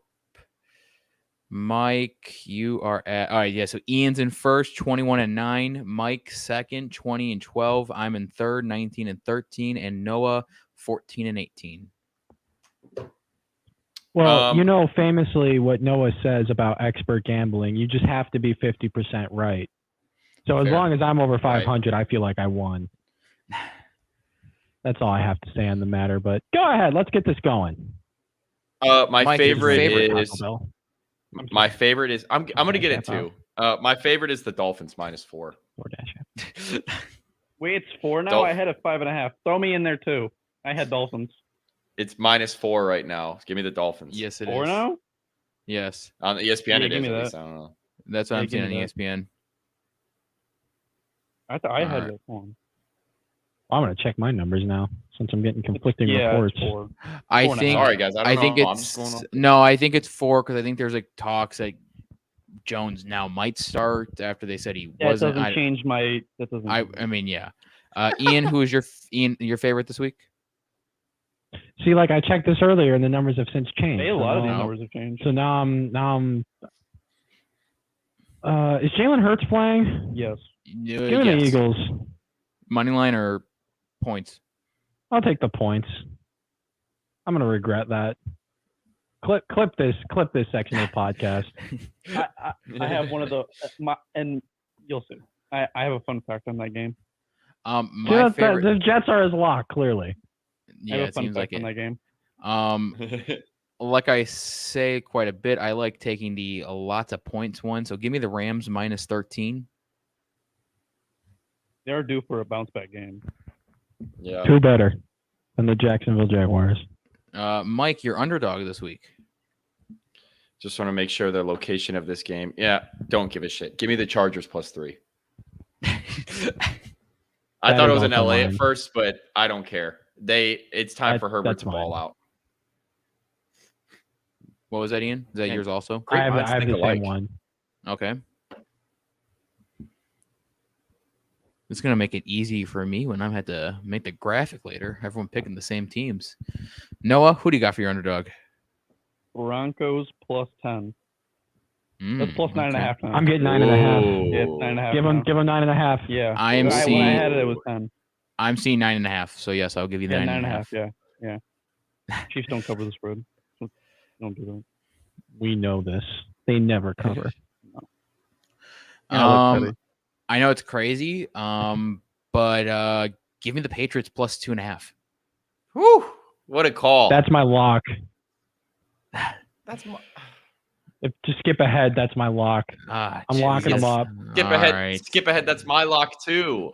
All right. Well, I'm just gonna take a picture of my Word doc so everyone knows I'm not stealing from everyone. I mean, you guys knew where my head was at, so. Noah. I'm sorry. We're skipping ahead. Over under. Yes. Mike, you're over under. Bears under. It's been working. Taking Ian. So. You're stealing my shit. Under. What the hell?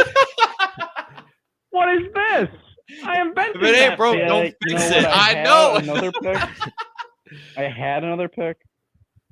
I'll stick with it. I don't want to be like that. No, go ahead. What is it? All right. Buccaneers Falcons over 50.5. That's a solid one.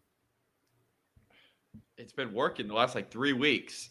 What am I supposed to do? It's got a winning record the last 3 years. I place it all the time. You said over, Noah? Yeah. Mm-hmm. Okay. You know what mine is, Mike. This is a joke. I'm disgusted. All right, you know what? Fine, I'll switch it. No. You're locked in, pal. We're in this together now. All right. You're locked to be the Bears under. It should be. You're locked to be the Bears under. I'm gonna change that from now on. I think next year, or maybe when we do, I feel like we got to do this for a different sport eventually once the NFL ends. We might have to do something for NBA. I'll have to do separate standings for the locks. I think that's what I got to do. My over under for this week will be the Bears and I'm kidding. Imagine. I was gonna take the over, and then I saw it's supposed to downpour on Sunday, so I'm like, for some reason, I didn't even check any of that. For some meteorologist reason, Ian Blum on the scene. Go ahead. Tell him. Give me the under of the Ravens Steelers game of 44. That's a historically defensive matchup. I got another historic pick for you right here. Jesus Christ. He's locking up the Jets right now after he's taking Eagles money line. Eagles are 11-0 against the Jets all time. The most wins ever. Most wins streaks are meant to be broken. All-time series. Oh hell no! I'm gonna stick with it. Eagles I'm terrified now. I'm going Eagles money line. 11-0 all time. Oh God, the Jets are due for a win against the Jets. Have never, ever. About to switch my lock to the Jets. The Jets have never beaten the Philadelphia Eagles. That's insane. I'm going Eagles money line. I'm not touching the 7.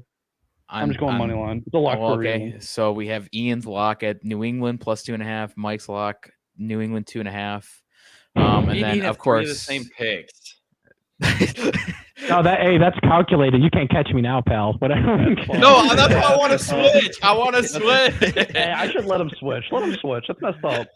I think he shouldn't be allowed to. All takes are final. That's the mod. You guys let me know. I'm okay with either one. Oh well, no, we got more than that because we got playoffs too.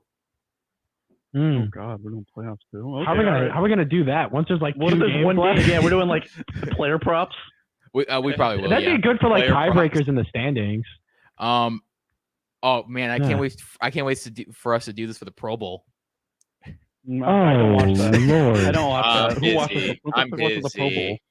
busy. I'm busy. And then yes, of Oh, course, no. my lock for this week will be Miami -4. Yeah. Any closing thoughts here from anyone? The Jets aren't winning. Go watch King Richard. The movie's great. It's on HBO. Dude, phenomenal. I liked it a lot. Yeah, great movie. It's very good. Yeah, I enjoyed it.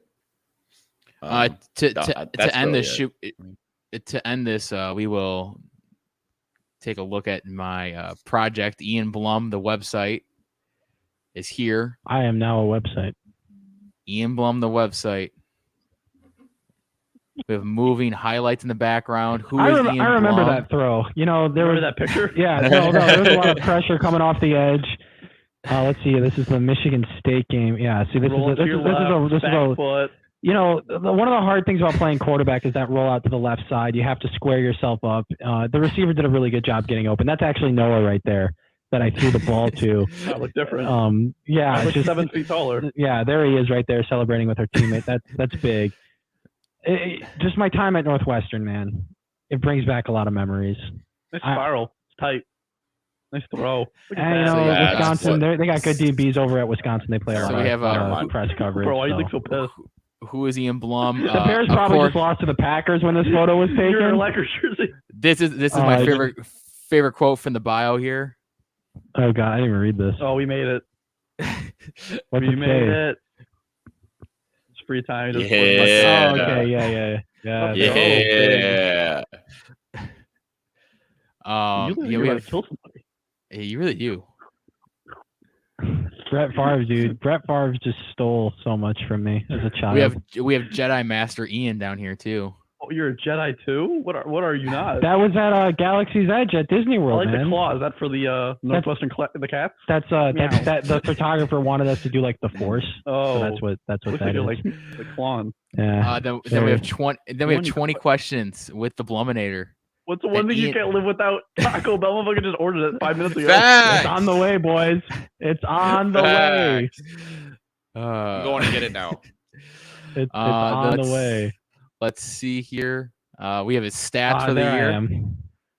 Now, has my 6 touchdown performance in the Rec Boys Turkey Bowl been added to the total? I was there. I was there for it. It has not been added.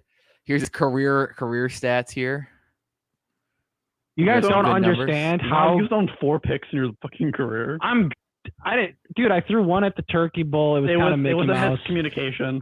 Yeah, here's the thing though, guys. I can't express to you with words in the dictionary how good of a slot receiver Noah is. IRL, like real life. This dude's got hands. Hey, remember when I said I can do that? I can catch that. Who's guarding Noah? He was running really good routes. I'm just being honest. Who's guarding him? I want the question to be answered. I don't know who was guarding me. I wasn't even looking. He was always wide open. Yeah, no one was guarding him the whole time. Okay, all right. Well, hey, well, then what do we do? I didn't drop anything though. I had like 15 targets. No, he had. Give me some props, bro. The one ball that went his way that he didn't catch was my fault. I grossly overthrew him. There's me and Pat right there. Hell of a time at the Holiday Bowl. I'm just asking questions. I wasn't there. That's all. Romeoville Recreation Department customer service. Here, you want me to answer a couple? I had like 15 receptions. I had like 15 receptions for like 80 yards and 2 tutties. Look, the talk going into the game was about how me and Noah were going to guard each other and not do anything. And then I was thrown into the role of quarterback because a particular person could not make it. And he was emergency QB. And so once I realized I was on Noah's team, I knew Noah was going to probably just be standing there a lot. So immediately first 10 plays. Like first 10 plays of the game, I was feeding him the entire time. He's literally the reason we won. Shout out to the thing, big Fantastic Four guy. Very excited. Ooh. All right, guys, I got some breaking. LeBron James feels that there's something fishy about his COVID positive test. Oh, the conspiracy! It's a conspiracy by LeKaren, bro. Come on. And on top of that, Mickey, everything, it's bro. spicy. Don't It's miss me less with spice. that. Hey, we're gonna get this thing under 3 hours too. We didn't think it was possible. Does he? True. No. That can't be true, Mike. Does he really think something's fishy? I saw the tweet. Are you serious? Yeah. He tweeted like fish emojis and like fish hooks and stuff. You gotta go find it. It's so funny. Let me look. No, LeBron. Hey, pull up LeBron's Twitter right now. Show the people. Oh, he's taking it. Noah's done. He's taking his stuff off. Somebody spit in his fucking thing, and now he's got COVID. No. Oh, there it is. I'm pulling it. Hold on, I'm pulling it up. You have got to be kidding me. That can't be real. It is real. He's got the fishes, man. He's got the Are fishes. you not entertained? Are you not entertained? Well, trade Adam Silver. LeSherlock with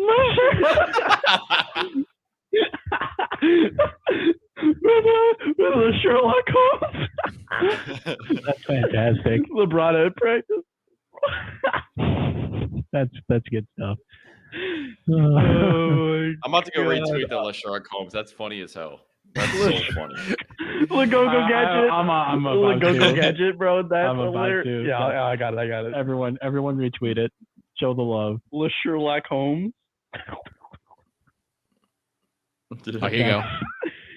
Oh my Go Gadget. Dude, that is the funniest thing ever when they just throw la and then they put something in front of it. Dude, come on, LeBron. Does he really think that? LeSherlockHolmes and A Disney is so funny. Oh, here you go. Oh, there it is. LeSherlock Holmes.